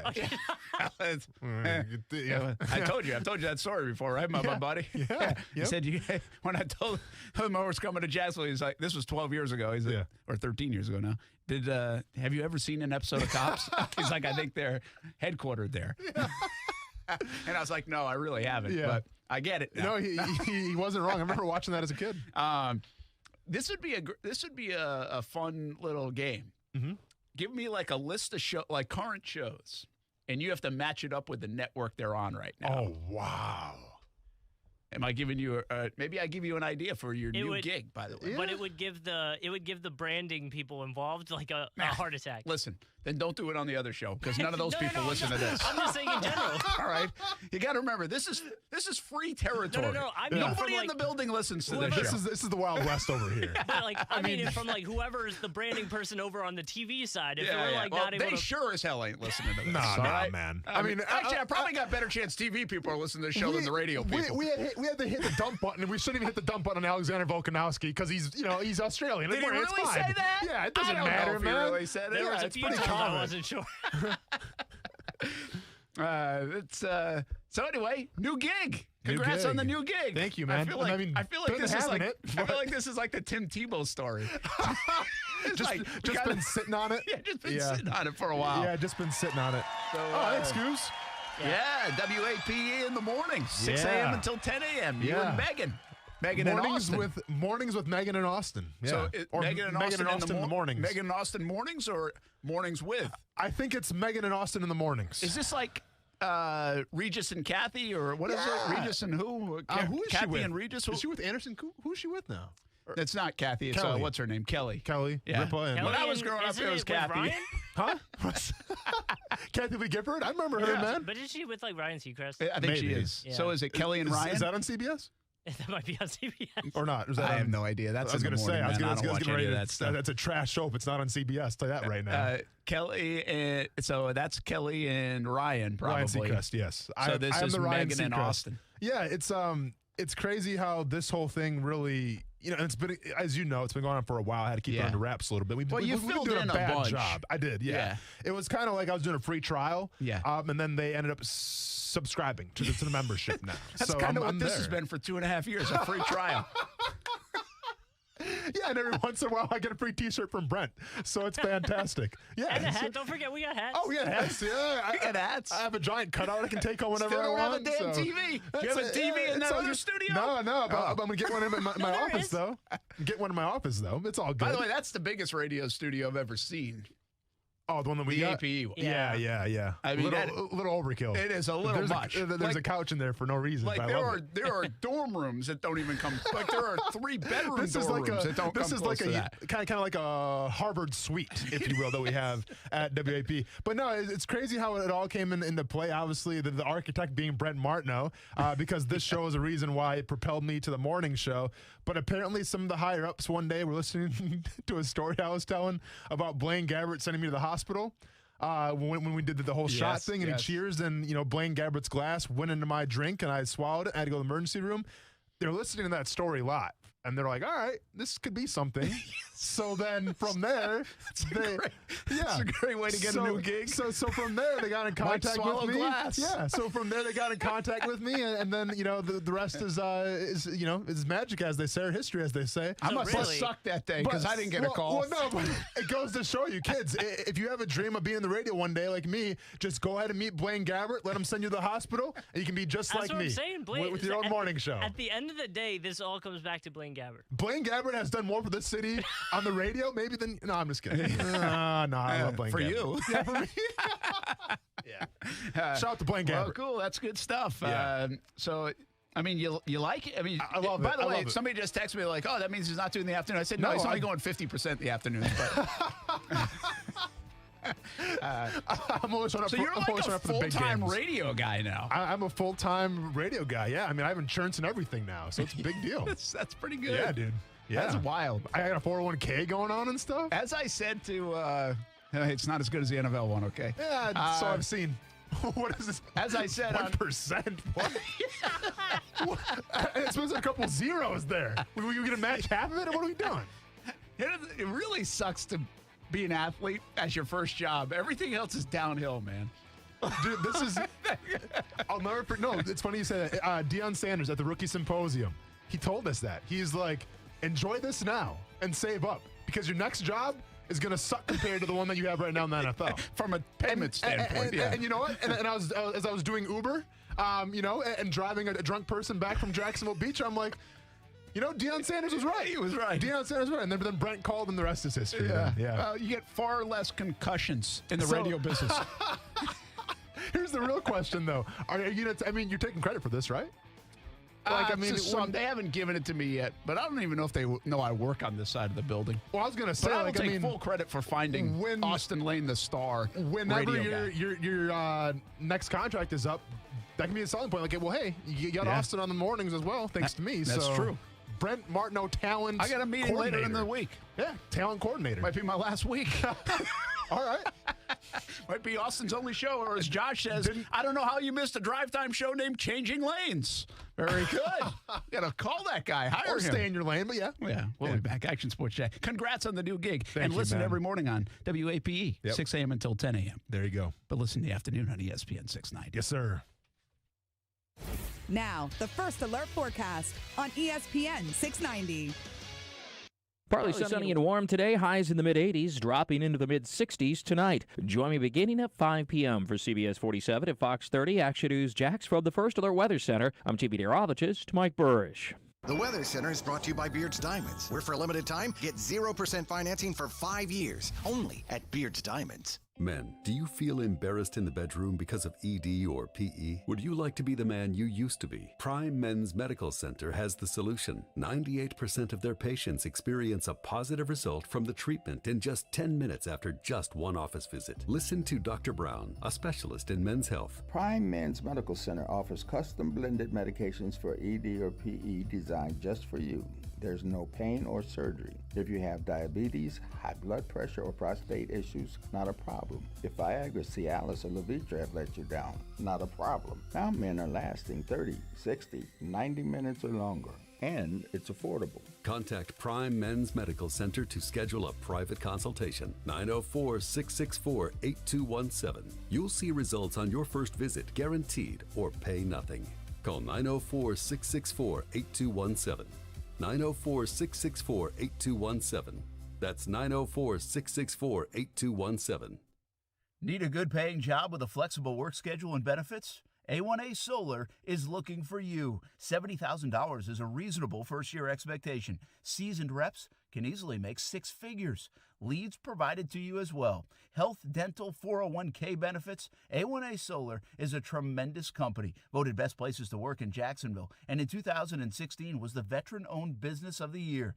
Be a part of an awesome company at A1A Solar. Just go visit A1ASolar.com. It is the home of the Action Sports Jack's Dream 18, and make it your home course as well. The Golf Club at Southampton in North St. Johns County, located off County Road 210. It's family-owned and operated. Southampton is a fun course to play, and the Golf Club at Southampton offers club membership programs starting at just $79. With its elite practice facilities and player-friendly golf course design, it'll be your gateway to a great time with the family or with your buddies. For information on the membership programs, call the Golf Club at Southampton, 904-287-PLAY. Again, it's 904-287-PLAY.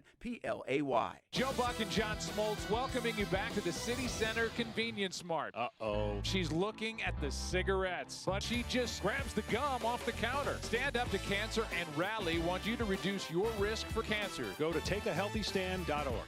Just be laid back. Community First makes smarter borrowing simple so you can relax, knowing your loan fits your life and your budget. Apply at justbeyourself.com. Community First Credit Union. Just be yourself. Federally insured by NCUA, Equal Housing Lender.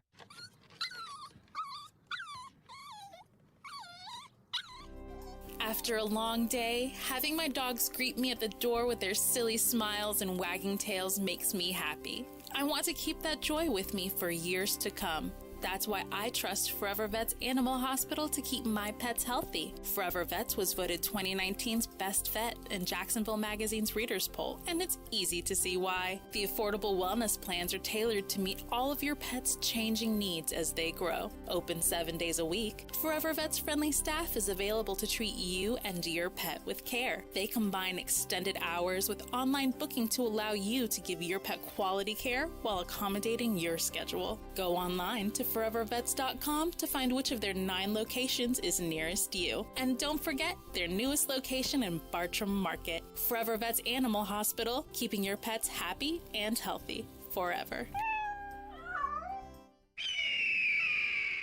I love that sound. To me, it's a battle cry, because when you have a plumbing emergency, what you don't want is some chuck-in-a-truck plumber treating it as just another day on the job, scheduling you for whenever suits him. Well, let me check on that.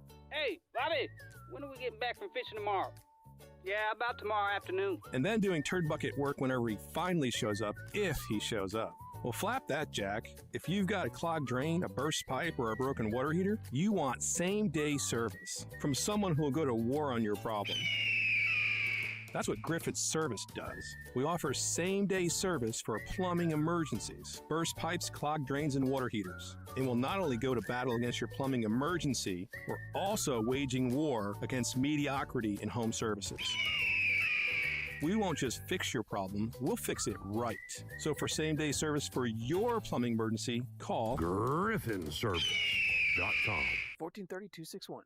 A car wash with spacious lounges and Wi-Fi, Starbucks coffee as well. Prime Car Wash has all of that, while your car or truck gets cleaned. For moms and dads, there are even child-friendly lounges. Full-service interior and exterior wash while you wait. Prime Car Wash is convenient for you. It was for me. I went to the Beach Boulevard location, and there's one on San Jose as well. Give it a try. You can even get a membership. Let Prime Car Wash take care of your vehicle while you take care of your family, or even do a little work. Prime Car Wash, clean inside, clean outside.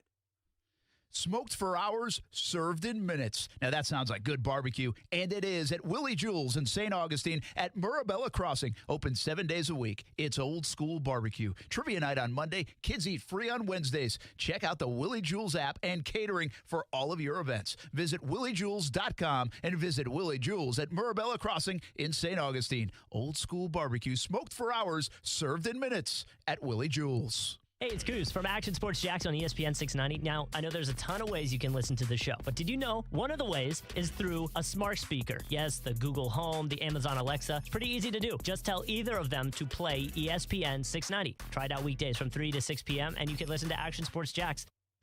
Brent Martineau. The freaking Jacksonville Jaguars are 14-12 all-time against one of the best organizations, quite frankly, in all of sports. Austin Lane. Get him, Brent. Get him, Brent.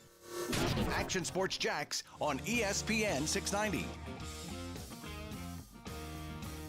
I feel for Naomi. I feel like I wish I could give her a hug because I know what it's like. Like I said, I've been in those positions. We have different personalities, and people are different. Not everyone is the same. I'm thick, other people are thin. So everyone is different, and everyone handles things differently. So you just have to let her handle it the way she wants to in the best way that she thinks she can. And that's the only thing I can say. I think she's doing the best that she can. That is Serena Williams, who obviously has dealt with the media for a long, long time. Talking about Naomi Osaka and the story, really one of the stories of the weekend. We mentioned media and athletes. We didn't mention the fans. I mean, this fan stuff is out of control, right? I mean, it's insane. It's really incredible. Like now, I've never really seen a fan running on the court in an NBA the fan game. on Like the that's, court. I mean, put up some plexiglass like a hockey rink, man. Like, what are we doing here, everybody? How concerned should we be? Will there be an overreaction, or do we have to really start saying this is again? I think when I see fans coming on the court, getting overly aggressive, I think of Monica Seles. That's what. Speaking of tennis, that's what I think of. Mm-hmm. Like, you can go all the there are fun memes about fans too getting tackled, right? Even that was a pretty nice tackle yesterday, and we kind of like joke it off and laugh it off. But I'm telling you, if I'm an organization right now, I don't even think the players they don't like it. I don't think the coaches like. I don't think any of that. But they're kind of like, yeah, nothing bad's going to happen. I mean, we have security out here. But if I'm an organization, if I'm the NBA, if I'm the NFL, if I'm, wherever, I'm saying we got to take a look at this, because if we don't do something about it, or if we're at least not in tune with what's going on, we could have something bad happen. And then that's where I think of the Seles incident of that. So, a bad place right now. I mean, come on, sports fans are just allowed back in, really, in the last couple months. We're going full throttle with fans by the fall, if we're not already there. And this is really the story the last week, is the fans and the unruly nature of them, mostly at NBA games. I mean, do I dare say, is that the issue? That, there hasn't been 100% capacity in a little over a year, and, like, fans don't know how to act? Like, we're talking about adults here, number one. We're talking about, bill-paying everyday members of society. Yeah. But, like, is it to the point where they've been out of the game for so long where you go back and it's just whatever the ambiance and then the environment's too much for them, where they have to do these things? They have to, throw popcorn or throw water bottles or try to go on the court to, I guess, get a selfie with Dwight Howard for the likes on Instagram? Like, is that where we're at?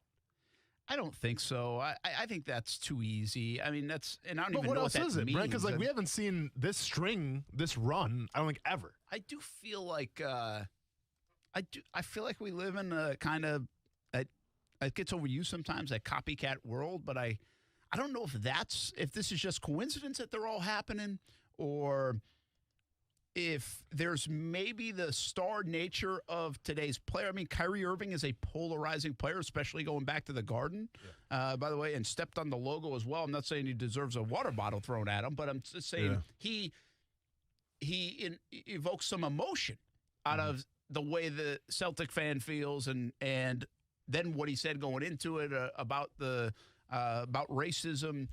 And by the way, like, there's proof in what he said. So I'm not putting this on Kyrie Irving. I'm not saying, hey, that's why the fan threw the bottle. Tough. No, that's not what I'm saying. I'm just telling you that's an emotional sports town. Mm-hmm. He's a polarizing player in that town. Is that why that happened? I mean, is that like what's the batteries being thrown from Philly? You know? Yeah. I don't know what it is. I don't think anybody knows exactly what it is. I just don't. I can't imagine this is, hey, the fans have come out of hibernation and this is what they do. Well, and it's also, I mean, that's weird. That's not what you do. That's not why you spend hundreds of bucks on a ticket. Yeah, intoxication has something to do with it. Mm-hmm. I get it. But these over and over and over again, and we're talking about a handful of situations now, it's unhealthy for sports. It's a bad look, and it's really a bad look in the NBA where we've seen some super escalated moments, and where the product right now is pretty darn good. We've got a good NBA playoffs going on. Shouldn't be talking about this part of it. Yeah. You know, and I truly, and it's kind of a cliche thing to say, but it begs the question if social media is a little to blame about this as well. Well, I think because it's glorified. Well, and then that's the problem, right? Like, there's people out there that want to be the guy that's known for the guy that threw the bottle at Kyrie Irving. And you know what? As ridiculous as it is to say, there's a small section of people that would celebrate that guy, and then they would give him the clout that he craves, and they'd give him the props and the likes and all that stuff. So I think social media is just as guilty as anybody. You know, and then once again, you saw it in the Washington game where supposedly the fan wanted to get a selfie with Dwight Howard. It's just, it's crazy times we're living in, and it begs the question if changes need to be made. Because I mean, like, and we talked about this, I think, on Thursday or Friday. That's the cool thing about the NBA is you can sit courtside, you can sit 4 or 5 rows up, and you know in the back of your mind, like, hey, if I really wanted to right now, I could go on the court. But any sane person that hasn't had over 25 beers is going to say, well, that's stupid. I don't want the repercussions of that. But just knowing that's there, I mean, that's cool. Like, it's a personal connection that you have watching the game and watching these players do their thing. Do you take away that personal connection? Like, do you put up barricades or barriers, wherever the case may be, to protect these athletes? Because there is a string right now, and one could assume, once again, with social media, it might get worse before it gets better. Yeah, I think right now I'd be in the monitoring stage. I don't know if there's been – it's getting out of hand, but I think most people would say, hey, we can police this. We've got security. We're going to be more – we're going to have more attention on it. We're going to be looking in the stands for these kind of people to do if they're doing anything. But I do think the next level could get to that. You know, you're talking about in the NBA, you're talking about the opportunity to get pretty close to NBA players. One, the arenas are smaller anyway. And number two, there are some expensive seats that can be had if you're willing to pay the price that get you pretty darn close. You know, Major League Baseball, you got to get pretty far out there to get close to a player unless it's in the bullpen. The NFL, kind of the same deal. I mean, you get these guys on the sidelines, get the tunnels, of course, going out, but you got to do some things to get out there, and that's why you see streakers sometimes in the NFL, but you don't really see a lot of things. Now, we were in Oakland when they were throwing stuff on the field the last game. We had an incident in Jacksonville against the Seahawks. Absolutely. Yeah. So it's not like it hasn't happened, and I think we'd be foolish to say those things are never going to happen again. I think intoxication has a lot to do with this. Yeah. I don't know if the athlete is a little bit more sensitive to it, knows that it's happening, and is like, this shouldn't happen. Well, you know, and I'm not saying sensitive to the point where just suck it up. I'm saying more sensitive to the fact that you can say, this shouldn't be in this place. Like, I'll have a voice in this. You got to do something about this. A decade ago, 2 decades ago, we're not talking about a player getting hit with popcorn. We're just not doing it. No. You know, regardless of what the setting is. I don't think we're even talking about maybe getting a drink poured on you. Like, those conversations aren't taking place. Now, we are talking about them. And you know what? And that's a good thing, I think, because you shouldn't throw popcorn. You shouldn't throw drinks on the player. But, yeah, you're absolutely right. Where even maybe a decade ago, Brent, like, it's not a big story. But someone throws popcorn at Kyrie Irving, and it's the trending topic of the day. It's all over national media. It's just the times have changed. Well, you're right. I mean, there is a glorification to it in some respects. I almost feel like, Austin, there's like fans that are now getting almost dared by their buddies to do something that hasn't been done without injury. Like, I don't think there's intent to kind of, like, the popcorn thing's weird, right? Was that a reactionary thing, or was that somebody like, I'm going to go sprinkle popcorn because it's not going to hurt them or anything. Yeah. You know, now the water bottle, that's a whole different thing. That can hurt somebody. So I don't know, like the streaking stuff. Okay, we've seen streakers. Like, I'm not going to do that. Like, did you see was it an old video or new? I think it was a newer piece of video. The guy that ran, oh no, it was new. It was at the Nationals game. The streaker that went into the tarp. And there was like nobody on the field. Like, but I could see that somebody betting that guy to go do it, right? And then everybody's laughing about it. But you know what's wild to me? Because we're seeing this more and more, obviously, in basketball, the NBA. And to me, I mean, obviously, it's a worldwide sport, but it's not like physical like football is, right? Like, you have these preconceived notions of what type of fan each sport attracts. But, like, to me, it's baffling. Like, how many times have we heard of a UFC fighter, like, getting attacked in the crowd or like, you know, someone throwing bottles at a UFC fighter? Not that much. No. And when you talk about UFC fandom, like, there's fights in the stands all the time. But, like, they're not going after those fighters. And especially after some guys maybe say something that they shouldn't say. And you know, it's definitely a passionate fan base. But we're not talking about UFC fans attacking the fighters or throwing stuff at the fighters. So why are we talking so much right now about NBA fans? Yeah, that's a good call. I kind of feel like sometimes when we talk about these incidents, it's like Twitter's come to life. Yeah. You know, and by that, I love being on Twitter, and I think everybody who's on Twitter knows that Twitter can be a lot of fun. There's a lot of good things about social media, not just Twitter, but other social media platforms. But there's also a lot of bad things about it, and there are people that have a lot of courage behind a keyboard on Twitter. I mean, we all know that, right? That's kind of cliche because it's true. Yep. And I almost feel like when you see these incidents, it's like it's that person. Like, if you go check that guy who threw the water bottle, go check his Twitter feed. I have no idea, but I'm going to guess that guy ain't afraid to say something to an athlete on Twitter. Of course. He's also not afraid to throw something from Section 310. Of course. Where player like Kyrie Irving can't come back and kick his ass. Of course. You know? Of course. Because that's that guy. Of course. So that's kind of what I feel this is. But again, if I'm an organization, I'm a little bit getting nervous and keeping my eye on this because what do you do? How do you wait until it gets to an extreme and someone really gets hurt or someone's really crazy about it? You got to be careful as an organization like the NBA of that happening and somebody taking it too far because that's kind of what happens sometimes as well. Brent Martineau, Austin Lane, Coos here on a Tuesday edition of Action Sports Shacks on ESPN 690. And the NBA playoffs, by the way, I thought it was a little bit of a dud over the weekend. I've been watching more of it than ever before. It feels like, especially the early rounds. Yeah, but I know the Bucks are so good it doesn't even make it for an. Well, the Bucks series. aren't even in it anymore. Yeah, I mean they're just not. They just go rest chilling. for a week. They're at the out. spa. Yeah, so you don't have to worry about them. How about the Hawks? Yeah. I didn't Trae see Young, that coming. I didn't. We asked the question last week.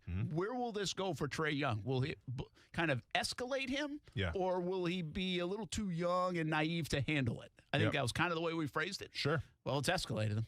Yeah. And he's escalated the Hawks.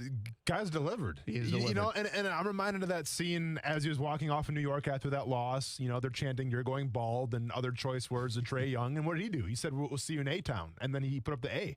And I was like, oh, that's a pretty, you know, macho thing to do, Trae Young, because keep in mind, this is like, I think your first playoff run here, and you're kind of going, okay, we'll see. He's delivered so far. I think the guy is slowly becoming a star. It would seem like that series is over. 3-1 lead. Yeah, but Atlanta can blow.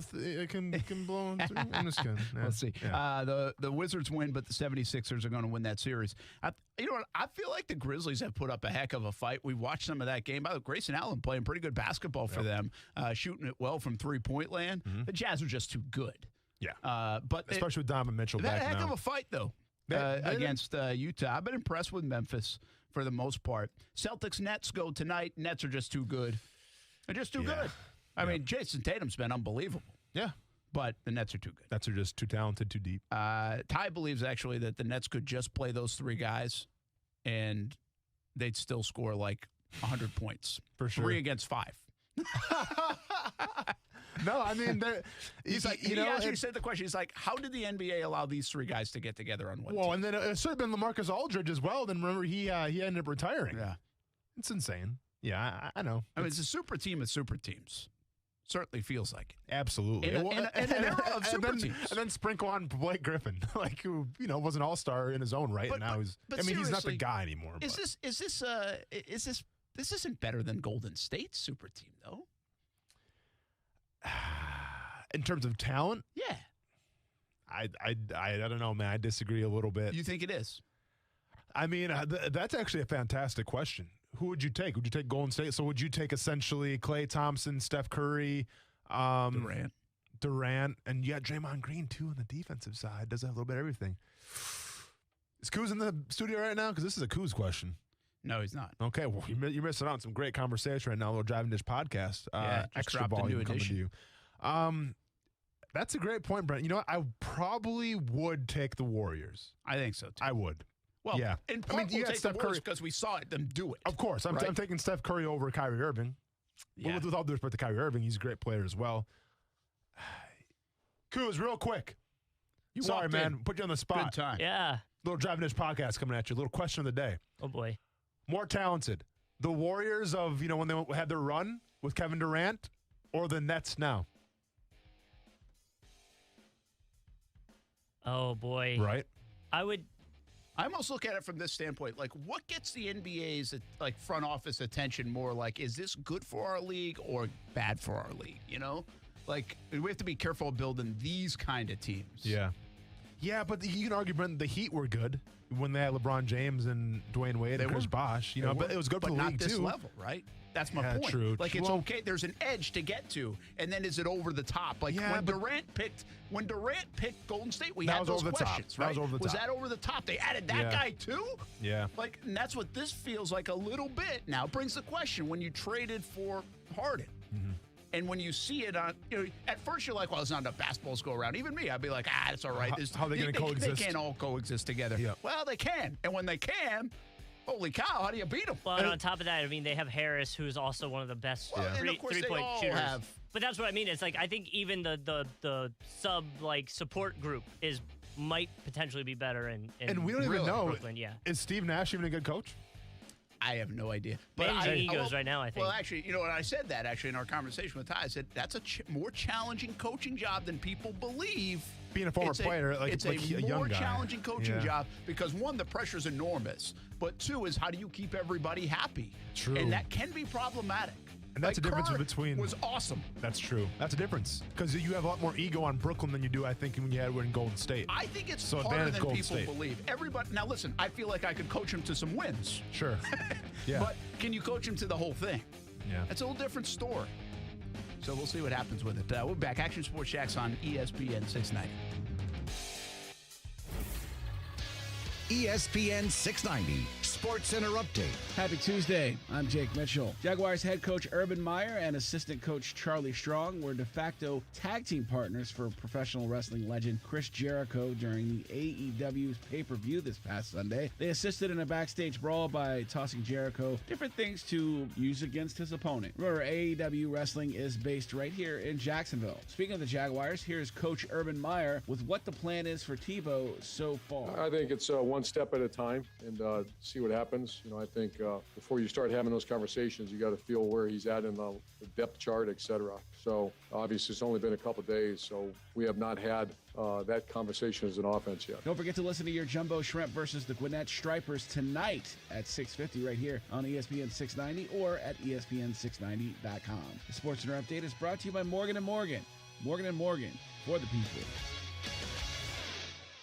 The weather is heating up, and so are the savings at Beard's Diamonds. If you're about to pop the question, celebrate an anniversary or birthday, you're in luck. It's Beard's Diamonds' most exceptional finance offer of the year. 5 years, 0% financing with nothing down. Yes, shop Beard's Diamonds' everyday low price on anything in the store or at beardsdiamonds.com. Then divide your total price by 60, and that's your monthly payment. With absolutely nothing down. How about a $6,000 three-stone designer setting? You pay only $100 a month. Or a $4,500 1-carat diamond solitaire pendant necklace. You pay just $75 a month. And every purchase at Beard's Diamonds is backed by our free lifetime warranty. Now you can go bigger and get her the diamond ring she's always dreamed about and spread your payment out for 5 years and pay absolutely nothing in interest. But hurry, just like an afternoon shower, these savings will be gone. Shop now at BeardsDiamonds.com or at the St. John's Town Center. Get the lowest prices in Jacksonville guaranteed at Beard's Diamonds. For the ones who know that a little late is always too late, and that the clock doesn't stop just because you're missing a part, Grainger offers supplies and solutions for every industry. And our Keep Stock inventory management solutions help ensure you have the right stuff in the right place at exactly the right time. Visit Grainger.com/keepstock to learn more. Grainger, for the ones who get it done. No matter what you are driving, you can step up to luxury now at any of the Fields Auto Group dealerships in Jacksonville. Cadillac, Jaguar, Land Rover, Lexus, Mercedes-Benz, and Porsche. Yes, it's luxury for less at all Fields Auto Group locations in Jacksonville. Plus, you'll also be part of their exclusive Fields Amenities program, where you will get complimentary loaners, car washes, and cafes. So whatever you're driving, see Fields first and step up to luxury for less during this amazing opportunity. Visit fieldsauto.com. Come on, don't do the socks or tie thing again for Father's Day. Get him the Dream 18 card instead. Discounted golf to 8 area courses, and now at the clearance price of just $45 while supplies last. Southampton, St. John's Golf and Country Club, Amelia River, Osprey Cove, Queens Harbor, Fleming Island, Eagle Landing, and Hidden Hills. It's the best deal in town for the best dad in town. Go to ESPN690.com to purchase. There's more too. Free shirt from Bakers, free hat from Dome Hats, free smoothie from Smoothie King. The best buy around, priced at just $45 on ESPN690.com. Hey, are your car payments too high? Are you stuck with a less than stellar loan or just need a little room in your budget? Then you need to refinance your auto loan with One-to-One Financial. We'll not only lower your payments, but we'll put up to $300 cash in your pocket. Plus, we have the lowest loan rates in town, period. So make some room in your budget and put some cash in your pocket when you refinance with One-to-One Financial. Jacksonville's hometown credit union. Apply today at one-to-onefcu.org. Federally insured by NCUA. Hi, I'm attorney Robert Rubenstein, and this is Rubenstein's Rules for Personal Injury. Rule number 11. Truck accidents require special attention. Sometimes trucking companies put their drivers in a difficult position, and accidents happen. Driving without sleep can be as dangerous as drunk driving. Loads can be too heavy. Evidence needs to be preserved for inspection without delay. Some trucking companies hide insurance, but we know how to find it. Call Rubenstein Law at 1-800-FL-LEGAL. Offices in Jacksonville and throughout Florida.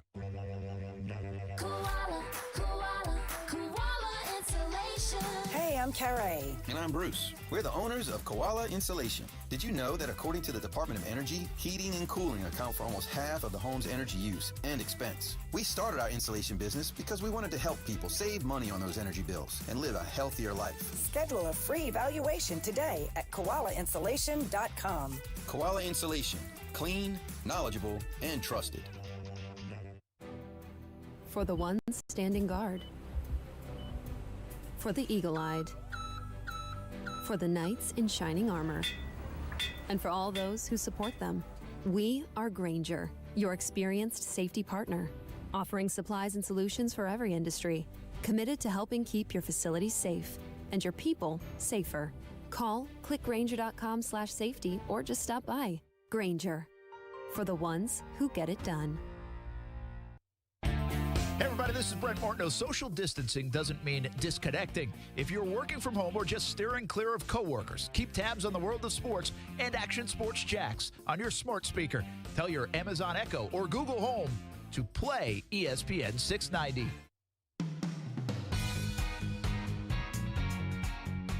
I would play the kid to start. Like, okay. That's what that's where I would start. I would let him watch, and I think it's just a tough spot to put someone out there, especially in Chicago. And I think Andy is more than serviceable. I think they can win games with Andy and kind of float the ship along until the kid's ready. Who was that, Goose? Because I didn't hear half of it. That's Jay Cutler. That was Cutler. I would never have guessed. That was him on Andy Dalton. In Chicago. Yes. Well, and now more specifically waiting on bringing in Fields. Brett Martineau, Austin Lane, Coos.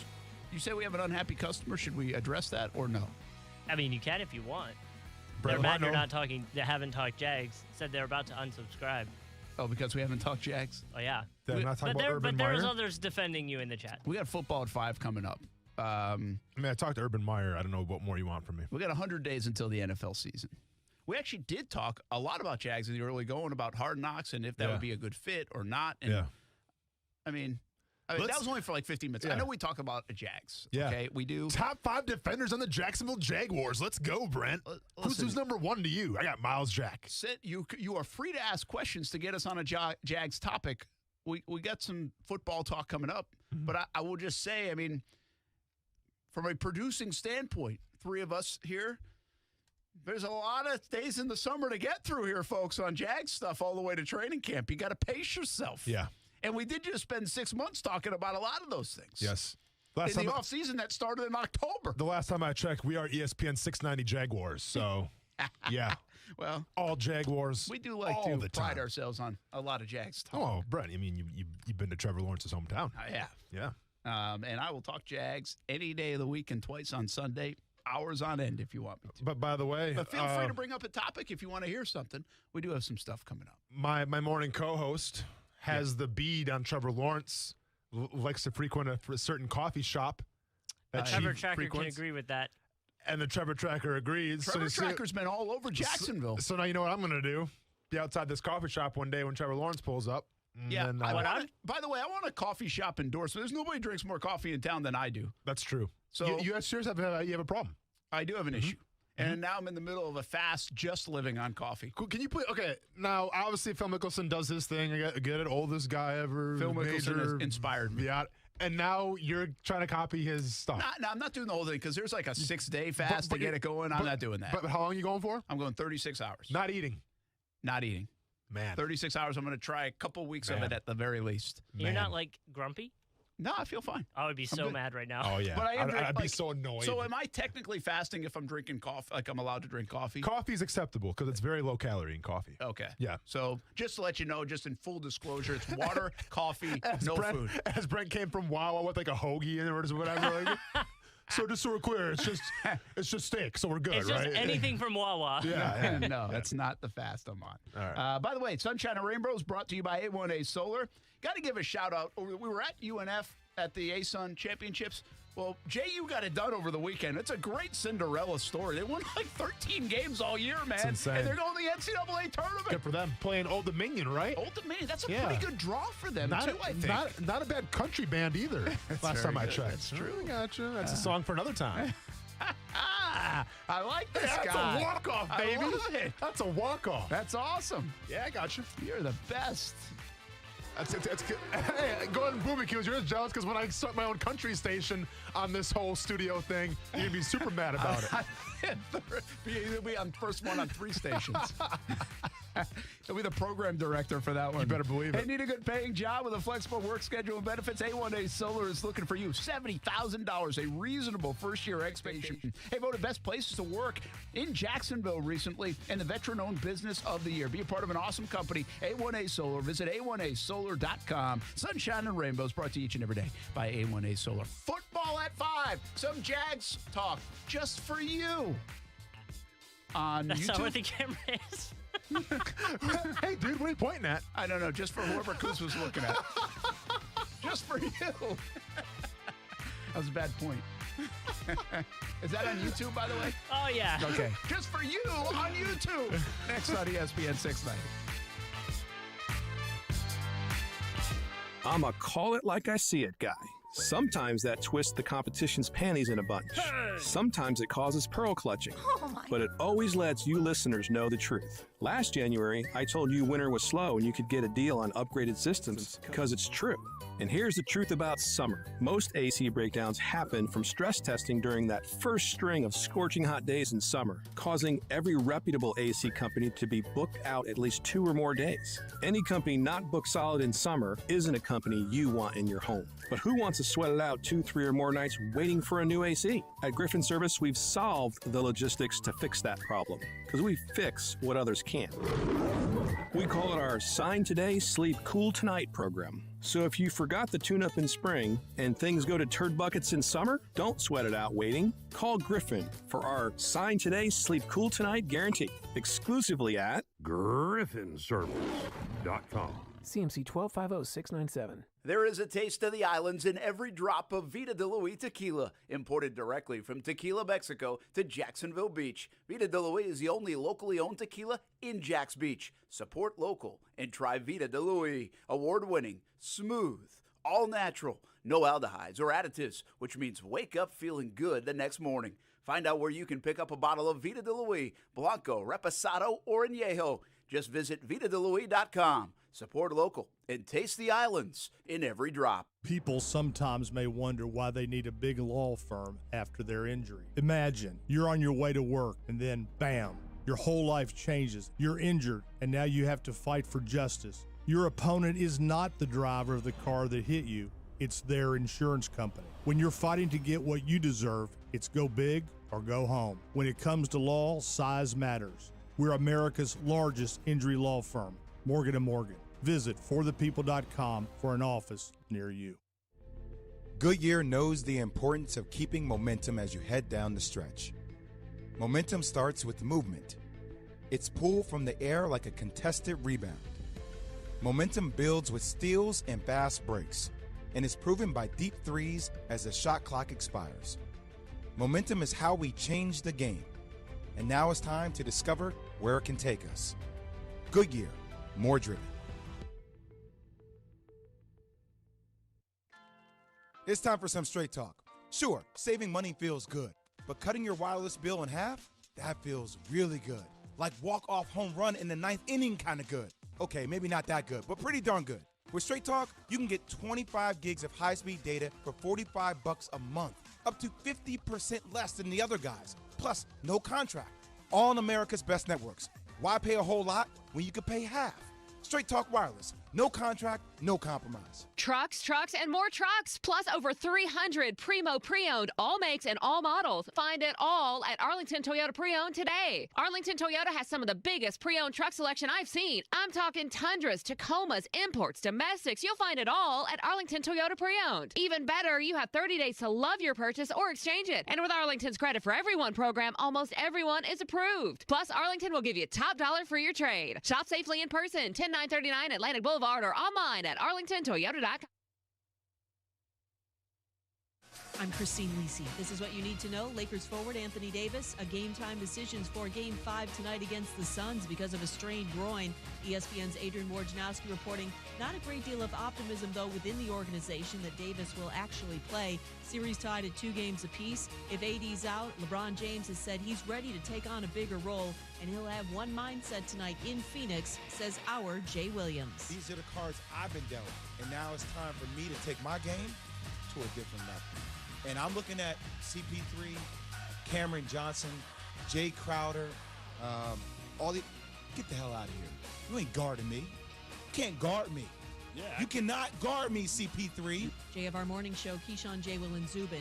Florida gave football coach Dan Mullen an extension through the 2026 season that raises his annual salary to $7.6 million. He'll be the 3rd highest paid coach in the SEC. The Gators' 2020 season ended on a 3-game slide and was marred by several PR missteps and NCAA sanctions related to recruiting violations.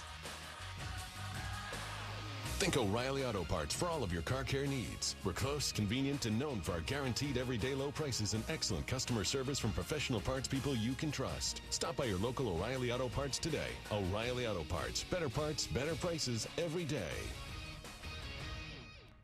Broadcasting live from the ESPN 690 Anajar and Levine studios. Anajar and Levine Accident Attorneys. Call 904-600-4000. That's 904-600-4000. ESPN 690. Jacksonville's home for ESPN Radio. WOKV Jacksonville. Listen live everywhere you go on ESPN690.com. ESPN 690, a Cox Media Group station.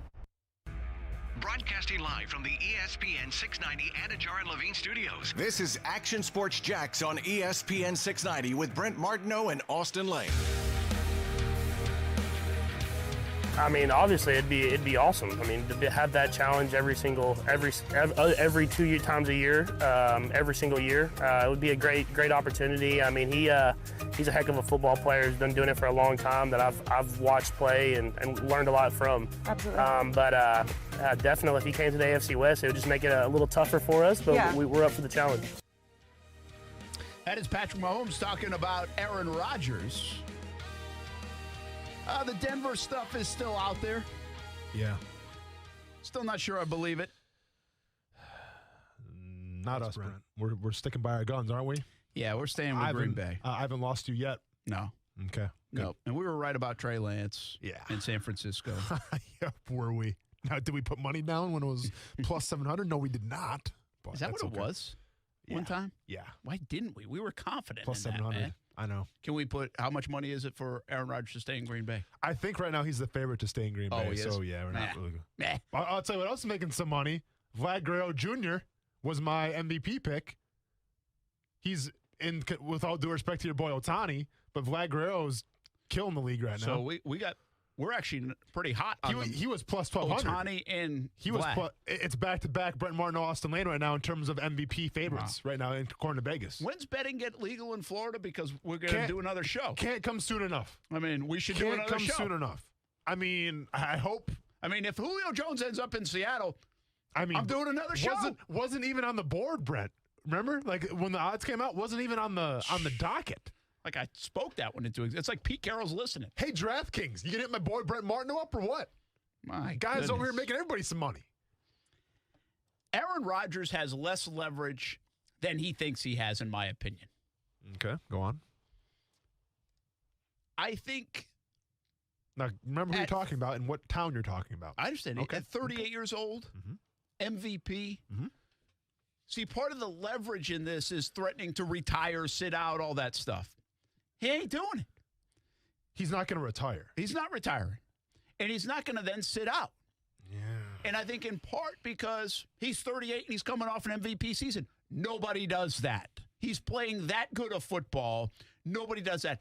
As a competitor, I don't care how principled you are not at 38 years old when you might have 5 years left at tops. You might have 5 years left going to say, I'm going to give one of those seasons away out of principle when I could be making $35 million to play and win another MVP, add to the legacy. All of that because I'm mad at the GM in the front office?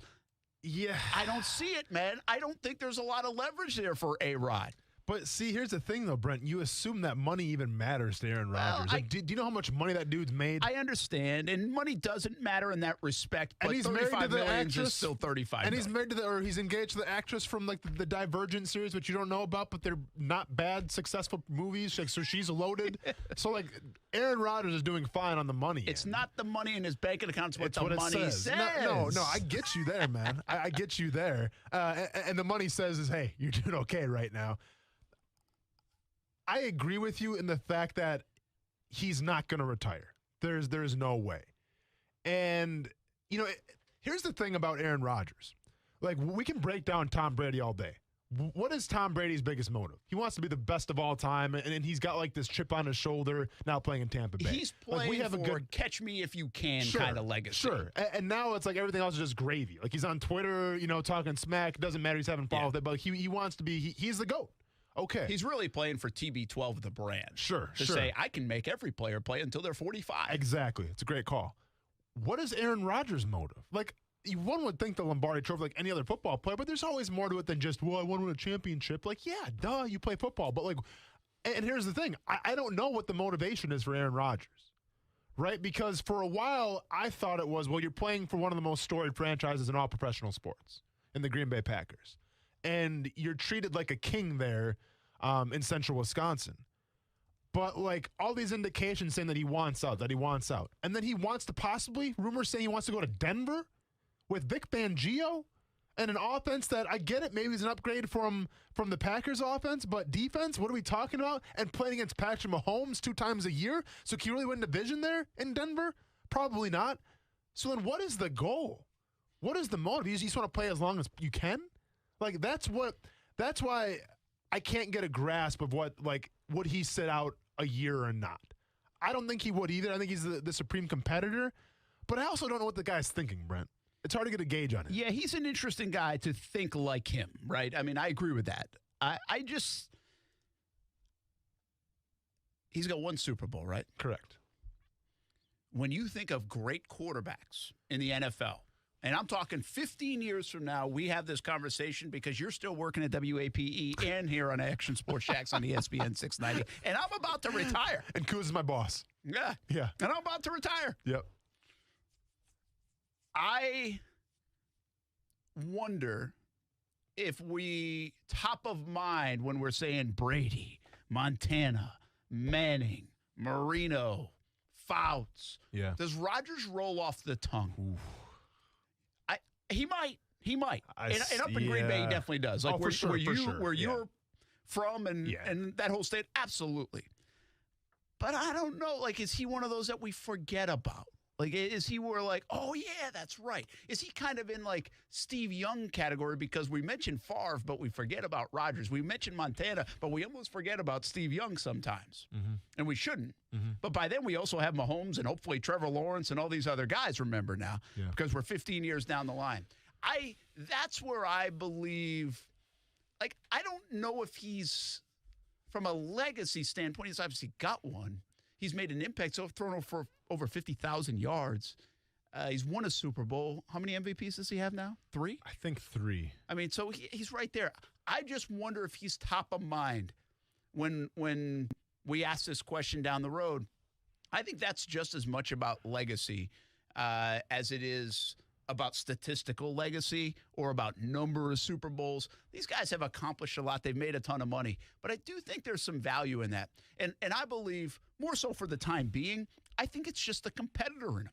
There is no way in hell that a guy who won his MVP and just had a fantastic season and still can cash a check for $35 million or whatever it is this year is going to say, yeah, I'm cool. I'm gonna sit out because I don't really like the way they do business around here.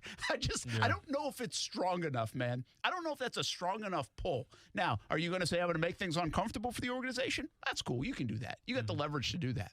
But I don't know if he has as much leverage as he believes to battle himself, not Green Bay, to battle himself.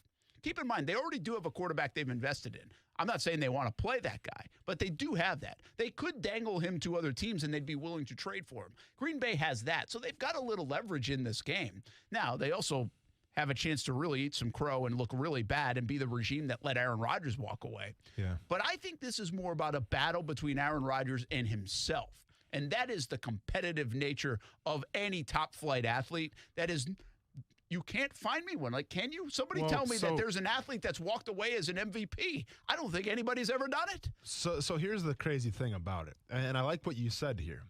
And at first it was baffling me. I'm like, Brent, what are you talking about? By the way, Sandy Koufax walked away at a young age. I know somebody could bring that up. Barry Sanders. Yeah. But Kelvin Johnson. But it's crazy because you said that. When, a decade, 2 decades from now, we're talking about Aaron Rodgers. Where will he be in the realm of great quarterbacks of all time? And like you said that, I'm like, well, what are you talking about, dude? Like, I mean, we've watched Aaron Rodgers, right? Like, we've seen what he can do. Like, he's arguably the most talented quarterback in the past decade. I say talented quarterback. Now, not the most winningest quarterback, Tom Brady, obviously, but the most talented quarterback. And I've had this debate before. You put Aaron Rodgers on any team, they're immediately better. They're a contender. A lot better. You put Tom Brady on a single team, it's like, well, they're good, but he needs the right situation, right? Because of his skill set and all of that. He's still the GOAT. Don't get it twisted, but he needs the right situation. So advantage there, Aaron Rodgers. But then when I look at the numbers, his career numbers of passing yardage, which he's 11th right now, right in front of Warren Moon, right behind John Elway, and I look at the passing touchdowns, and I see that he's 7th all time behind Dan Marino in front of Ben Roethlisberger. Well, it's like, okay then. Because Dan Marino was known for a couple things. Obviously, Miami Dolphins. Didn't switch teams. Like, he was through and through a Miami Dolphin. But it's also the stats that he put up, the numbers. No, he didn't win a Super Bowl. But, like, the guy still put up amazing numbers, and even my childhood, I remember that, right? And that'll always stick out to me. Rodgers has put up amazing numbers, but you almost got to couple that now in the modern NFL with championships. Yeah. You do, right? Because a lot of people put up numbers. Of course. And that's kind of my point, especially with this modern NFL where it's all offense all the time, and you're 7th and whatever, I think you're 11th right now in passing yards, that's good. But is it fantastic? I mean, is it, if you're in the same ballpark right now in touchdown passes as Ben Roethlisberger and Eli Manning, like, are we going to be talking about you maybe in 10, 20 years? I don't know. So to me, it's about legacy, and it's about hoisting that Lombardi trophy again. And if we look at the Green Bay Packers of, going back-to-back NFC championships, that makes the most sense. I think if you go to Denver, now listen, there's other teams out there that understand that, but we keep talking about the Denver Broncos for whatever reason. But if we talk about the Denver Broncos, will they help you hoist the Lombardi trophy? I have a hard time believing that. No. So then what? Once again, what are we talking about here if you're Aaron Rodgers? Yeah, and here's the thing. As you're speaking, I'm thinking of this because Dan Marino, obviously a guy I grew up watching and loved him. He's my favorite player. I think I might be speaking out of turn here, and you can yell at the radio in your car or say something on YouTube, Facebook, Twitter, Twitch. You have the right to ESPN 690 Dan Marino coming up right now. You can call in if you want and yell at me. But I believe that if Dan Marino had won 2 Super Bowls, I think there's a possibility, again, possibility, I'm not guaranteeing this, Brent, that we would have, before Brady came along, we would have said Joe Montana, Dan Marino, like, people would argue. Like, we'd have this argument. Like, yeah, Montana won 4, and all these other guys that you want to put in the conversation, but nobody ever threw a football like Dan Marino. And the release, and the yards, and the almost before his time helped change the game kind of stuff. And he won 2 Super Bowls. And with Don Shula, we would say that, and we would have notched him up like, boom, all these other. Sure. Like, we don't even put him in the conversation. Some will say he's maybe the best pure thrower, or you have those conversations. But I think the 2 Super Bowls in these kind of arguments would have made it a debate of some sorts. I think people would have done it. Now, Brady would have come away and he's still the GOAT, and now he surpassed everything. But that's the kind of Aaron Rodgers kind of conversation. He's not going to catch Brady, but you could get put into this echelon of QBs, maybe even if you want to use the Mount Rushmore of QBs. If he plays 3 more years, wins another Super Bowl, 1 more Super Bowl could put him in that kind of conversation as, you've already said, one of the most gifted to ever play it. Yeah. Maybe the most talented even of a decade that did include Tom Brady. And now a multiple Super Bowl winner, a 3 to 4 time MVP, and all these statistics that go along with it. I think there's a lot more to play for Aaron Rodgers if you think about legacy. So here's the crazy thing, too. And you're not wrong about Dan Marino. I thought you were going to say Dan Marino, if he won 2 Super Bowls, he's better than Tom Brady, which I was getting ready to shut down the show for the day. It's an inarguable thing with Brady. Brent's fast has turned on him. He's not thinking logically. Let's shut the show down. But you're absolutely right, though, because once again, it's a difference of era, right? Where when we have Michael Jordan versus LeBron James, once again, a difference of era. You can go back and forth of who's the best basketball player of all time. But when we talk about the era of football, like, you can't deny that the quarterbacks got a boost with the modern era, just style of playing. And I compare it to like this. When I'm talking to my grandkids one day and I'm sitting on a porch and they're like, Grandpa, tell us, like, who are some of the best guys you ever played against in the quarterback position? I'm going to say Drew Brees. I'm going to say, obviously, Peyton Manning. I'll say Aaron Rodgers played against Tom Brady. Like, those are 4 names just sitting here right now randomly, Brent, that I can go to the back of my mind and those are the names. All right? Drew Brees, Aaron Rodgers, Tom Brady, Peyton Manning. I mean, done. Hard to argue. With all due respect to Phillip Rivers, though, Phillip Rivers is ahead of Dan Marino in total passing yards. Yeah. With all due respect to Phillip Rivers, wouldn't even be in probably the top 7, top 8 for me. And I played against him like 3 times. Yeah. But like, it's just not in my mind. Why? Because once again, by the way, it probably tore you up 3 times. Oh, hey. Oh, yeah. And maybe that's my psyche trying to forget those times more than anything. Oh, hey, Austin. It's bad. But it never even crossed my mind. And like, he's a great quarterback in his own right, but it's also a guy that, hey, he played with a bunch of offensive weapons. He had the style that got him to where he was at. But like, he doesn't even cross the threshold for me of people I'm bringing up to my grandkids. And it goes to show you that, all right, this guy is touted in the stats, in the history books forever. But it's not as impressive as Dan Marino because, once again, the modern era NFL.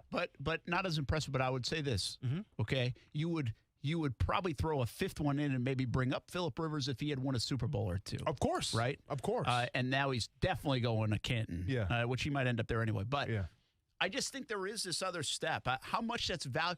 I think it's a subconscious. That's the thing. Like, that's why Aaron Rodgers doesn't even realize it, but he has less leverage than he even thinks he has because he's going to have that competitive, guy eating at him. Yeah. Like, for sleepless nights as you get closer and closer to camp, be like, you really going to give this thing up? You're going to really go give away a year at 38, 39 years old after coming off an MVP with legacy hanging out there, a good enough team to maybe go win it? Well, I don't see him doing it. I think there's a competitive side. All because you're mad at these three people that wear suits and you never even run into them? And here's the thing. You don't have to work with them. We've talked about this before a little bit. The guys in that locker room, they understand Aaron Rodgers, and they understand the business. But at the same time, you're putting your teammates in a rough predicament. Guys like Mercedes Lewis, who it was his goal to go to Green Bay, because why does Mercedes Lewis want to be there? Probably he the only wants to reason win a he Super Bowl. re-upped. Exactly. Aaron Jones. Because he wants to win a Super Bowl. Aaron Jones came back. The whole future of Devontae Adams depends on Aaron Rodgers because he's going to be a free agent.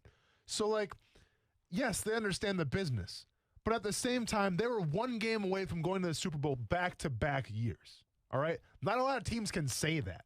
So there has to be a sense in that locker room hey, if he comes back, we're going on the ship this year. We'll right the wrongs. We'll figure it out. We'll beat Tampa Bay or LA, whatever we got to do, but we're going to the ship this year.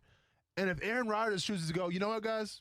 Yeah, I love you guys to death. Mercedes, thanks for being a great leader in the locker room, but I'm out this year. I just have a hard time picturing those conversations taking place. Yeah, and I think players will battle for that guy and respect the business side of it until it's time to go to battle on September, whatever. And then there's going to be a sour until you got taste. Jordan Love or Blake Bortles. Yeah, there'll be a sour taste with those guys. Hey, let's get in the Florida Sportsman Fishing Report right now. Rick Rouse joins us. Happy Tuesday, man. Hope you had a good weekend. How's the water out there? Oh, I got to tell you, Brandon, it was a little bit rough. In fact, it was pretty doggone rough yesterday, but my son and my two grandsons hung in, and congratulations to my son, Brian. He caught a big sailfish yesterday, and his son, Cameron, followed it up with a big tuna today. So we had an outstanding weekend, as a matter of fact. A lot of the boats did get turned around as the ocean was much rougher than predicted, although it is supposed to get better tomorrow. I certainly hope so. Captain David Voorhees is having an excellent day on redfish inshore. I just talked to him, and he was releasing a 26-incher while we were talking as they had the fish that they already wanted to take home. So good on them for that. I think right now the inshore fishing's better. The bottom fishing is quite good once you get offshore. The trolling, not so much. I know that Robert Johnson Jr. on the Jody Lynn today had his limit of vermilion snapper and a couple of amberjacks to go with him. So pretty choppy, hard for the smaller boats to get out. Bigger boats are doing okay. Looks like it's going to lay down as we get closer to the weekend. I sure hope so. But you can count on us. We'll be back with another fishing report tomorrow, brought to you by Workman's Quick Fix Plumbing. Thanks, Rick. Have a good night, man. We'll talk to you again tomorrow. Rick Rouse each and every day. Florida Sportsman Fishing Report. Action Sports Shacks on ESPN 690. Usually 5:15 right here on ESPN 690. And catch the show Saturday mornings at 7 a.m. until 9 a.m. Hey, how big of a story? It's funny. We had, we talked different sports. How big is MMA down in Australia? We had on earlier. We can't even grasp the loss of the Maple Leafs in Toronto, can we? Don't do it to them, man. Yeah. I mean, unless you're a Maple Leafs fan around here, you can feel. We have just no idea. I don't even. What's this like? What's expectations year after year, especially this year too? They seem to have it all figured out, and then to go out in the first round again with a 3-1 lead to Montreal too. To Montreal, by the way. Yeah, it's rough being a Maple Leafs fan for sure. I just think sports are funny sometimes. I can't tell you how big that story is unless you were living there. Yeah. I think it's hard to grasp even if you're a big hockey fan. I think you have to it's one of those stories where you probably have to have lived in Toronto, be in Toronto, feel that. Because honestly, I don't have a great feel for what the Maple Leafs mean to Toronto, but it's obviously a big deal. Anybody can say that. So check this out. Since 2006, once again, Toronto Maple Leafs, one of the original six. Yeah. One of the original hockey teams. So a ton of history. Such a storied tradition. And a big base. Since 2006, they have never got out of the first round of the playoffs. Yeah.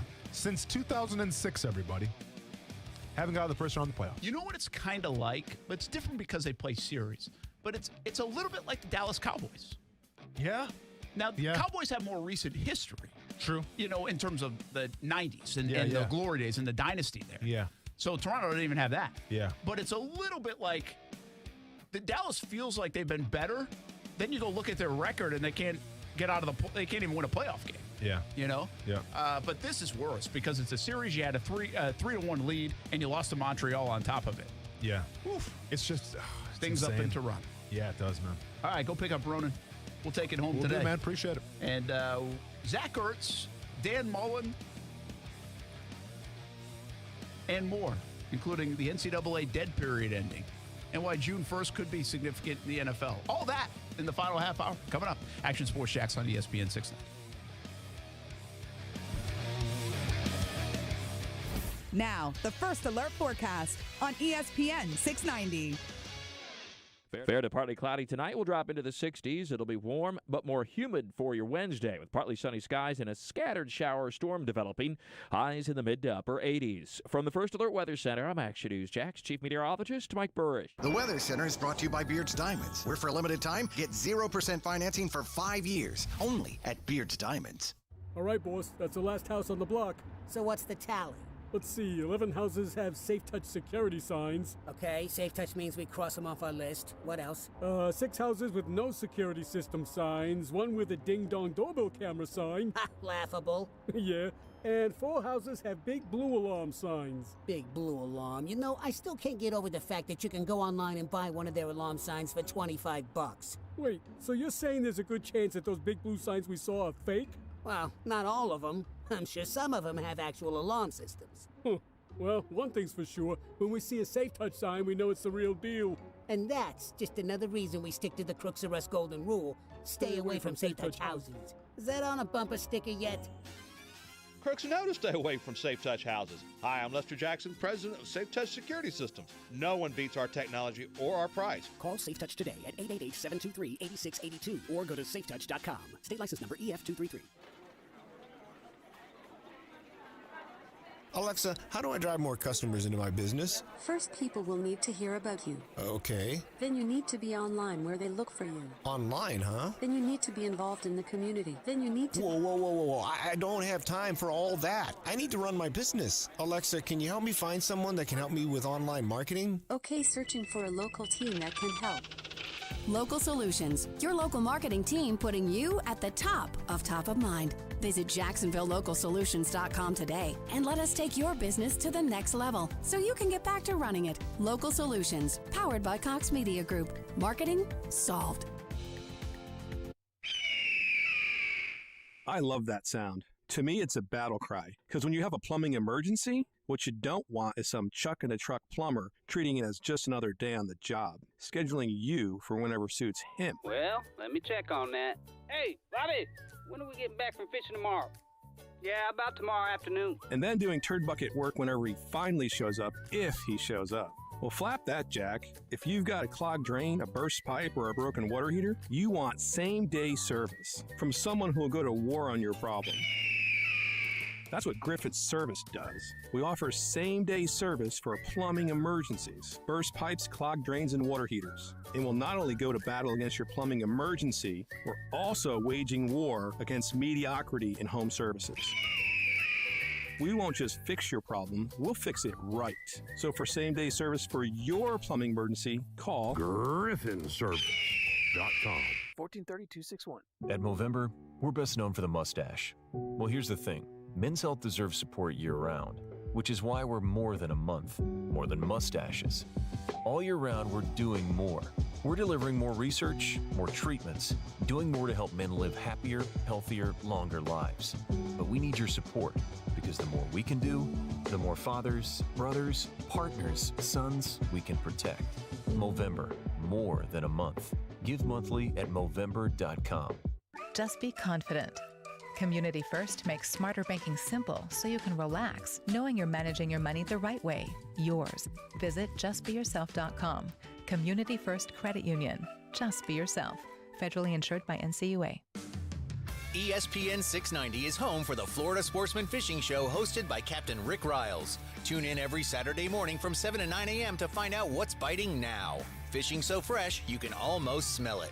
Where else can you get luncheon, brunchin', boozin' specials? Only one place, at Culhane's Irish Pub at Atlantic Beach and on the south side. It's as Irish as you can get, owned by 4 Irish sisters.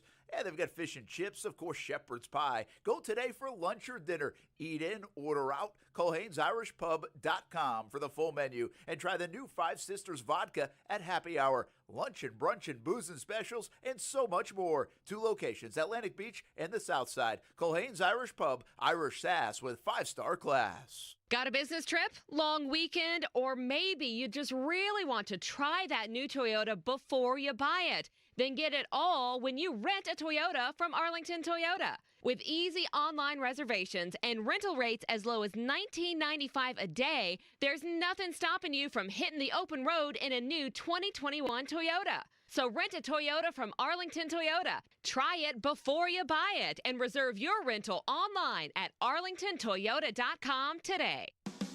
Are you looking for a venue to celebrate your special occasion that guests can't stop talking about?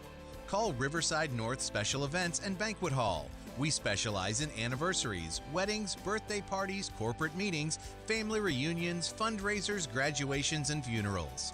This unique, all-inclusive, full-service venue is the way to go. Call us today at 354-4162 and let us book your next event. All proceeds from bookings benefit the Clara White Mission. CGC Water has been telling you, if you're not filtering your water, you are the filter. Still not a believer? Well, you can believe me. My family has been a happy CGC Water customer for 4 years now. Customer service is tremendous. We got our water tested. We were told about our options in financing in detail. No pressure, just information. Installation was quick, and the CGC team was there every step of the way. And we absolutely love it because it works. Heck, I even think my coffee tastes better because of it. And I love my coffee. A Kinetico system from CGC Water removes up to 99% of contaminants. That's clean. Schedule your free water test today and ask how you can save up to $500. CGC is still taking extra precautions with in-home visits and continuing to follow CDC guidelines. Financing available with approved credit. Call 904-552-1242 for details or visit cgcwater.com. Serving Northeast Florida and Southeast Georgia. CGC Water Treatment, your local independent Kinetico dealer. Boss, you're not going to believe what I found on the internet. What, the moon is hollow? No, not that. This. I just did a search and found yard signs for alarm systems for sale. What? Just the sign? Just like without the security system? Yeah. Look, you can get a big blue alarm sign for about $25. Ooh, delivered tomorrow. They must not give a flip about their reputation. Or their real customers. Right? I bet you can't find a SafeTouch security sign on that thing. Boss, SafeTouch wouldn't be involved in something like this. Nope. When you see a SafeTouch sign, you know it's the real McCoy. Right. The two-way communicator, the guaranteed response time. Which is exactly why we always stick to the Crooks Are Us golden rule. Stay away from SafeTouch houses. Now, let's go find us some fake signs. Crooks know to stay away from Safe Touch houses. Hi, I'm Lester Jackson, president of Safe Touch Security Systems. No one beats our technology or our price. Call SafeTouch today at 888-723-8682 or go to safetouch.com. State license number EF233. Thunderstorms may be common this time of year, but the shower of savings you can get this month at Beard's Diamonds is certainly special. 0% financing store-wide is back, yes. Get 0 interest financing for 5 years on anything and everything. But hurry, this incredible free financing won't last long. How about a $6,000 designer setting? You pay just $100 a month. Or a $2,500 pair of diamond studs. You pay less than $42 a month. Then spread your payments out over 60 months and get her that piece of jewelry that she has been dreaming of. How about a GIA certified diamond with a Tacori or Verragio setting for $12,000? You pay just $200 a month. People drive from all over to Beard's Diamonds for the best prices, best selection. And now 0% financing store-wide. Pick out that one-of-a-kind piece, then divide your total by 60. And that's what you'll pay a month. Beard's Diamonds at the St. John's Town Center or beardsdiamonds.com. Get the lowest prices in Jacksonville guaranteed at Beard's Diamonds. Hey, what's up, everybody? It's Austin Lane from Action Sports Jackson, ESPN 690. Social distancing doesn't mean disconnecting. If you're working from home, keep tabs on the world of sports and Action Sports Jacks on your smart speaker. Tell your Amazon Echo or Google Home, play ESPN 690. Brent Martineau. I'm not the guy that likes to, be over dramatic. Austin Lane. Well, you're almost in tears yesterday. I was. So, well, that was a little different. Action Sports Jax on ESPN 690. Well, listen, this is a great cause for concern for the NBA. First of all, players should not be subjected to this, but also it's overshadowing the playoffs. And so this is certainly a trend that the league wants very much to stop. I think individual teams also do too. And you're seeing arenas, teams filing criminal charges against individuals. The man in Boston last night, they asked Trae Young in New York whether he wanted to file charges against, or wanted files charges filed against the man who spit on him at Madison Square Garden. The hope in the league is that kind of deterrent. Not just that you're going to get your tickets taken away or you're going to get banned from an arena, but that you're going to face criminal charges. That ultimately is going to stop this. It hasn't yet. I know who that is, too. Used to shoot the three. Legler. No, that's Woj. That was Woj? That was Woj. Gosh, that last part sounded like Legler. Is Legler still doing ESPN stuff?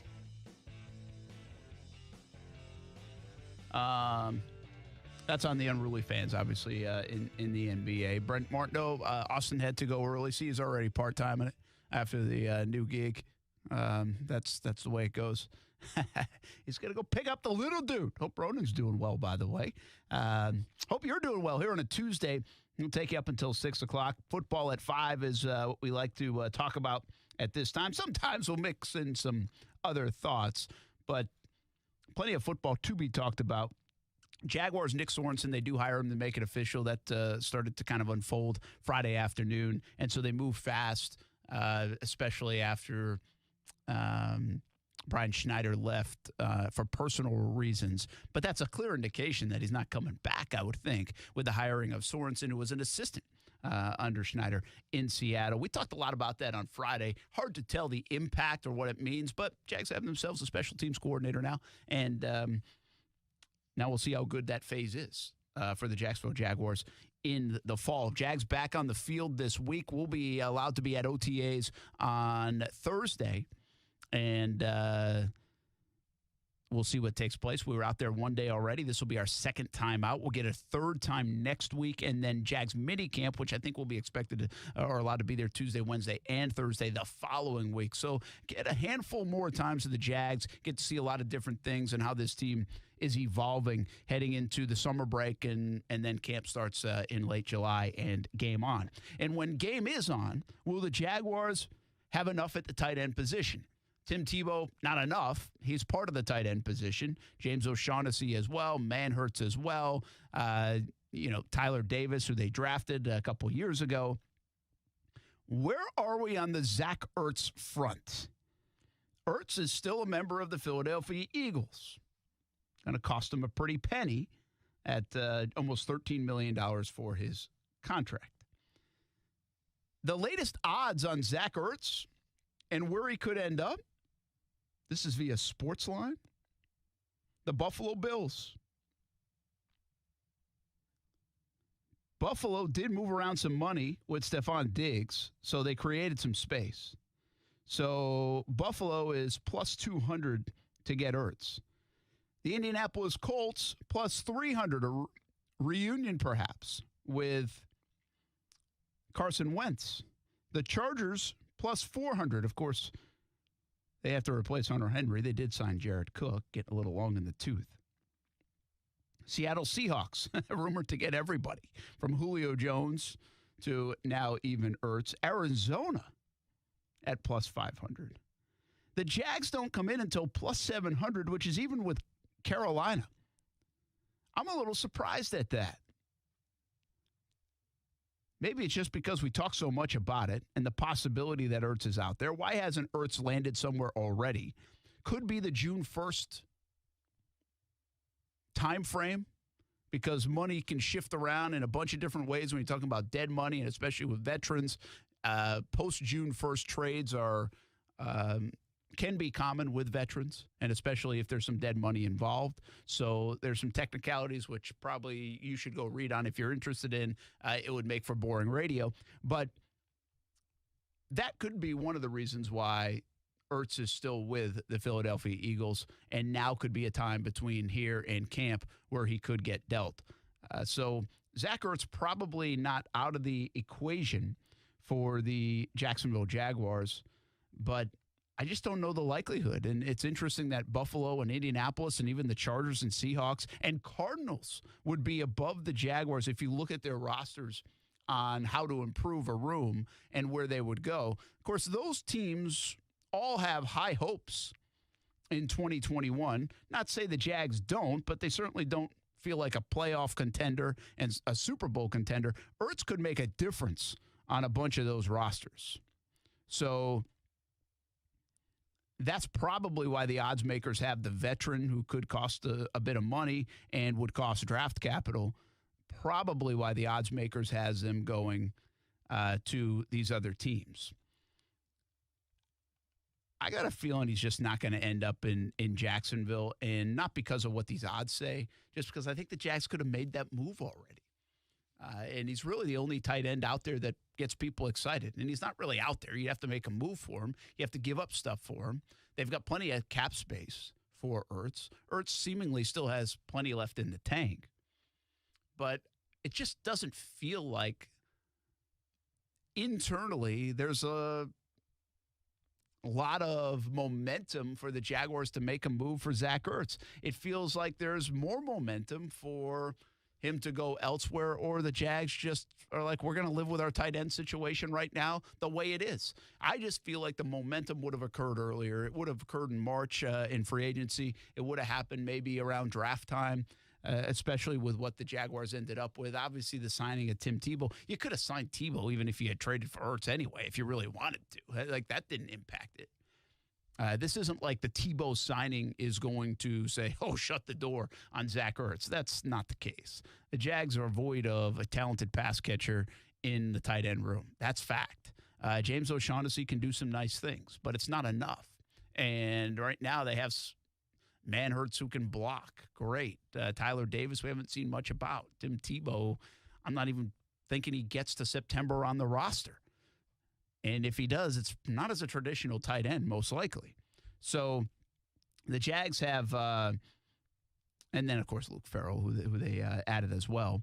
And he is more of a blocking tight end. So while Ertz is the one move that could get this fan base a bit excited about the tight end position, not to say Tim Tebow doesn't get people excited or polarized, and he plays the tight end position, but Zach Ertz is the one player that you feel like, wow, if you made a move for him, we're that much better on offense. Like, that would get people talking about this offense even more than maybe they already are. I think this offense is going to be pretty good. I think the offense is pretty dynamic. You add Zach Ertz to it, I feel better about it. No doubt. There's just no doubt in my mind.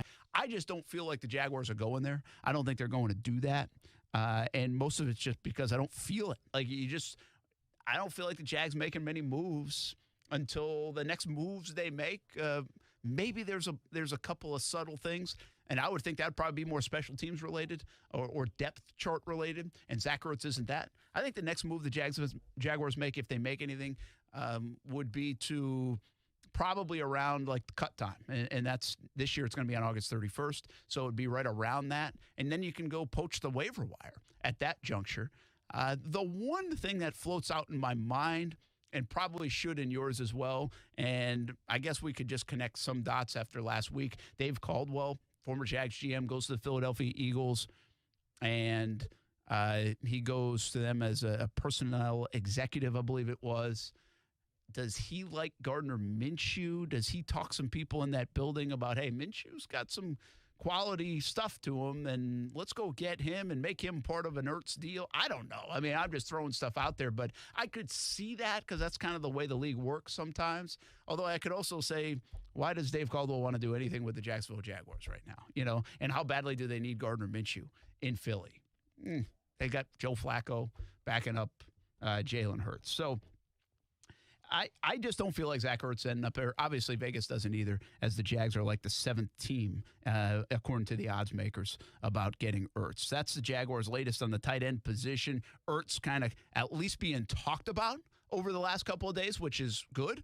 At least there's some momentum, like, hey, maybe somebody's going to make a move, and then we can stop talking about Ertz if he's on another team, or we can talk a lot more about him if he is coming to Jacksonville at some point. We'll see if it happens. Let's take a break. Action Sports Jacks on ESPN 690. Reminder, we got the Jumbo Shrimp coming up tonight here on ESPN 690. They had a tough series against the Durham Bulls, and a huge night for the Jacksonville Icemen.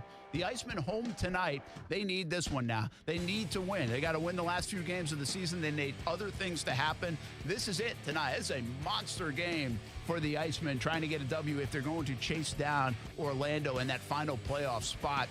It's going to be a tough task to do it in this week of the season, but at least they're in the game. At least they have a chance. And the Icemen have played a lot of good hockey over the last couple of months, trying to end this furious rally into the playoffs. They'll need a few wins to get it done and a little help along the way. Good luck to the Jacksonville Icemen coming up at 7 o'clock tonight. Jumbo Shrimp, by the way, on the road, but you can't hear it on ESPN 690. We'll be right back.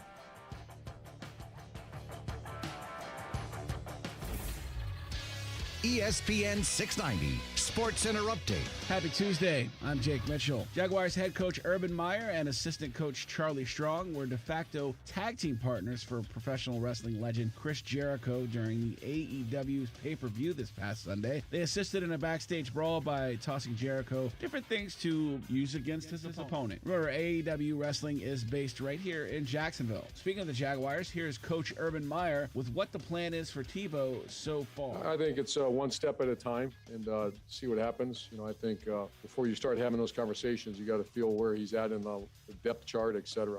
So obviously it's only been a couple of days, so we have not had that conversation as an offense yet. Don't forget to listen to your Jumbo Shrimp versus the Gwinnett Stripers tonight at 6:50 right here on ESPN 690 or at ESPN690.com. The Sports Center Update is brought to you by Morgan & Morgan.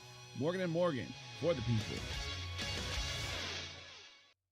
We are into that travel, baseball, and softball season now for the kids, and with that, we need a reliable car, and we need folks that are tremendous at customer service just in case we need their help. Well, the place to go is Fields Auto Group. That's what we did. My wife loves leasing her Cadillac XT6 from Fields Cadillac, part of the Fields Auto Group. It's safe. We can trust Fields Auto Group, and hey, it's luxury for less while you're on the road. Fields Cadillac Jacksonville and St. Augustine are part of the Fields Auto Group family. There's also Jaguar, Land Rover, Lexus, Mercedes-Benz, and Porsche. It's luxury for less at all Fields Auto Group locations in Jacksonville. Plus, you'll also be part of their exclusive Fields Amenities program, where you get complimentary loaners, car washes, and cafes. We've tried the loaner program, gone in for routine service, and every experience with Fields Auto Group has been first class. Whatever you're driving, see Fields and step up to luxury for less. Check out their locations around Jacksonville. Just visit fieldsauto.com. Smoked for hours, served in minutes. Now that sounds like good barbecue, and it is at Willie Jules in St. Augustine at Murabella Crossing. Open 7 days a week. It's old school barbecue. Trivia night on Monday. Kids eat free on Wednesdays. Check out the Willie Jules app and catering for all of your events. Visit williejules.com and visit Willie Jules at Murabella Crossing in St. Augustine. Old school barbecue, smoked for hours, served in minutes at Willie Jules.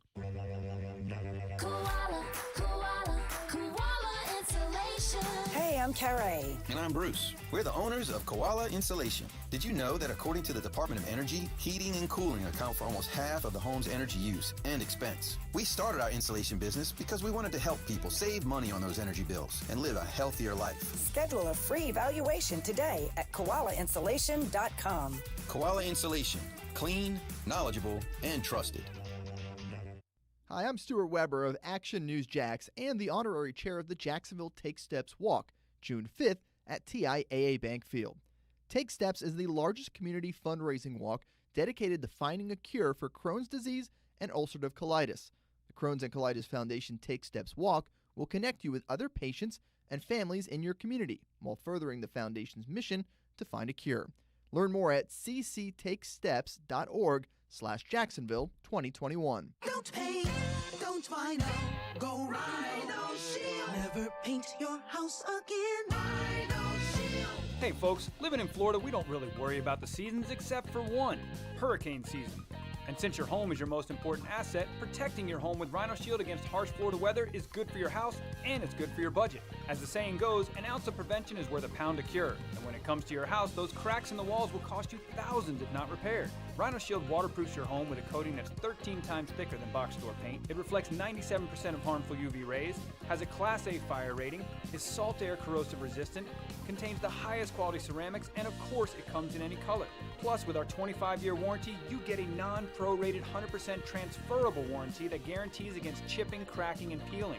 So call 904-519-5055 or visit rhinoshieldjacks.com and protect your house and your budget. So you'll never have to pain again. Call Rhino Shield today. There is a taste of the islands in every drop of Vida de Luis tequila, imported directly from Tequila, Mexico to Jacksonville Beach. Vida de Luis is the only locally owned tequila in Jax Beach. Support local and try Vida de Luis. Award-winning, smooth, all natural, no aldehydes or additives, which means wake up feeling good the next morning. Find out where you can pick up a bottle of Vida de Luis, Blanco, Reposado, or Añejo. Just visit VitaDeLuis.com. Support local and taste the islands in every drop. Hey everybody, it's Brent Martineau from Action Sports Jacks. There's a good chance you have a smart speaker, so use it with ESPN 690. Stay up to date on the Jags and all things sports by telling Alexa or Google to play ESPN 690. It's as easy as that. Make sure you listen weekdays 3 until 6 p.m. on ESPN 690.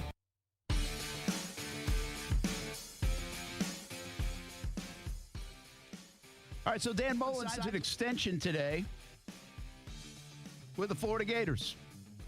Well earned, by the way. I mean, he's done a nice job with Florida, no doubt. He's gotten back to the winning ways. My question on Mullen, and by the way, this is keeping up with the Joneses. This has a lot of different stuff. He's the third highest paid coach now in the SEC. That probably fits. That's fine. Their commitment, of course, to facilities has been way better in the last handful of years, and they're building the standalone facility, and they've already got the indoor stuff, and the swamp is the swamp anyway. So my real question around Mullen, one more reason, by the way, I think, the NCAA dead period is over now. And so this was opportune time to say, hey, our coach is extended and also getting a raise, and we're committed. So I think the timing was perfect. I don't know if that's been a narrative around the Mullen extension and news today, but I think that had significance today because of the dead period and all the recruiting and, whoa, man, college football, college basketball, college sports. I'm really interested. We're going down to a baseball tournament in West Palm Beach in a couple of weeks, like 10 days. And don't worry, they won't be probably sitting there all lining up to watch Ty. But I think the fact that coaches can now come out and watch kids play and interact and on-campus visits and all that stuff, I'm really interested to see, like, how many coaches are there. Like, I don't know what that's going to look like, but it'll be a big enough tournament where there will be coaches, I believe, there. And because it's not just like freshmen, it's sophomores and all that stuff. And in the baseball world, people get recruited at an early age. So I'm fascinated to see what that will look like, if you can feel that or not, now that we're post-June 1 and the NCAA has obviously relaxed the dead period and what took forever. I think it's ever since last March for a lot of that stuff that happens in the recruiting world to actually take place. It was a challenging year for coaches, and especially challenging for anybody who's been involved with college athletics and knows the way the recruiting world has worked. And it threw off the calendar, threw off how you had to do things. Video and phone calls became, more paramount than meeting a kid in person, meeting their family, you meeting them, all that stuff. So I think that part's pretty fascinating, and I think that's coincided a bit with Dan Mullen getting his extension on this day. I think there was some significance to that. Is Dan Mullen a lifer at Florida? I wonder that. And he could be. I mean, he's at an age where he could be.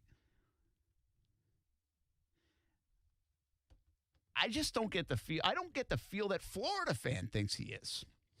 Because there's already, like, even this offseason, there was the NFL talks about Dan Mullen.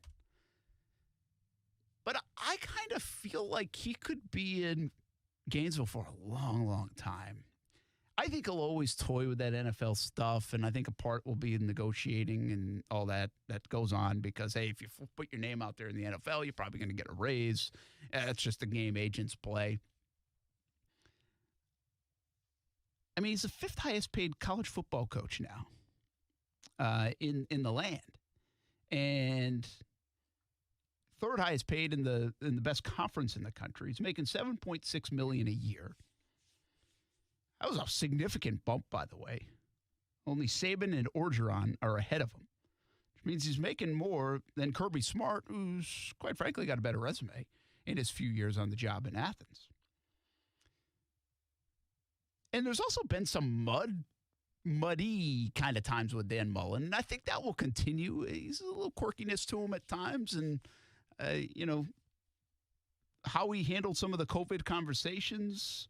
The NCAA put forward on probation, and Mullen got a 1-year show cause for recruiting violations, from years back, and still got a raise. So you know how Florida feels about him and a contract extension. So like they're on good terms, obviously, with Scott Strickland and Dan Mullen, and both came over from Mississippi State. Ring the bell. I think Florida fans still isn't in love with Dan Mullen as a whole. I think they're question about him. I think it's weird. It's got this odd feel to it.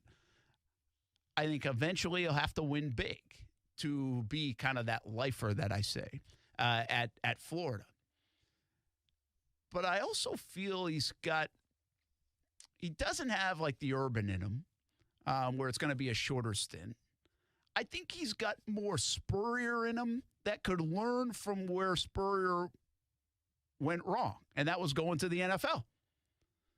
And so I feel like Dan Mullen could be, a lifer at the University of Florida. You got to win. You got to perform if you get paid that kind of money. So there's always that in play.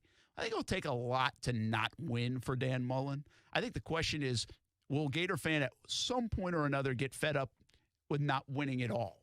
And I've always had that question about Mullen since the day he got hired. Said, I think it's a great hire. I just don't know if he can win it all. Can he win big? I still have that question about him. I think I can sit here and have that question until he does it. But I think he's done a tremendous job in his first few years in Gainesville. So in getting them back on the winning track. I mean, it had been a messy decade until Dan Mullen got there. So I believe Dan Mullen is going to be in Gainesville for a long, long time. And I don't know if everybody else believes that. I don't. Again, what I just said, kind of hard to explain, but I think if Steve Spurrier had a do-over, do you think he ever leaves? It goes to the NFL and then ends up at South Carolina. I would say no. I don't think so. I don't think that was the right path for him. I don't think that was the right move for him.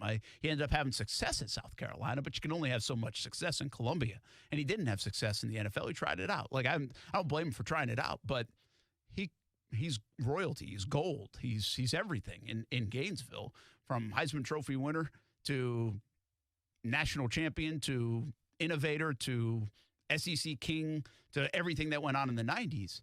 And I think he probably could have kept that train rolling. I think Mullen has a little bit of that to me. Again, you got to win. You got to win the SEC championship. You got to probably definitely get in that Final Four, and probably win it all to get into the category I'm putting you in with Spurrier and even Urban Meyer.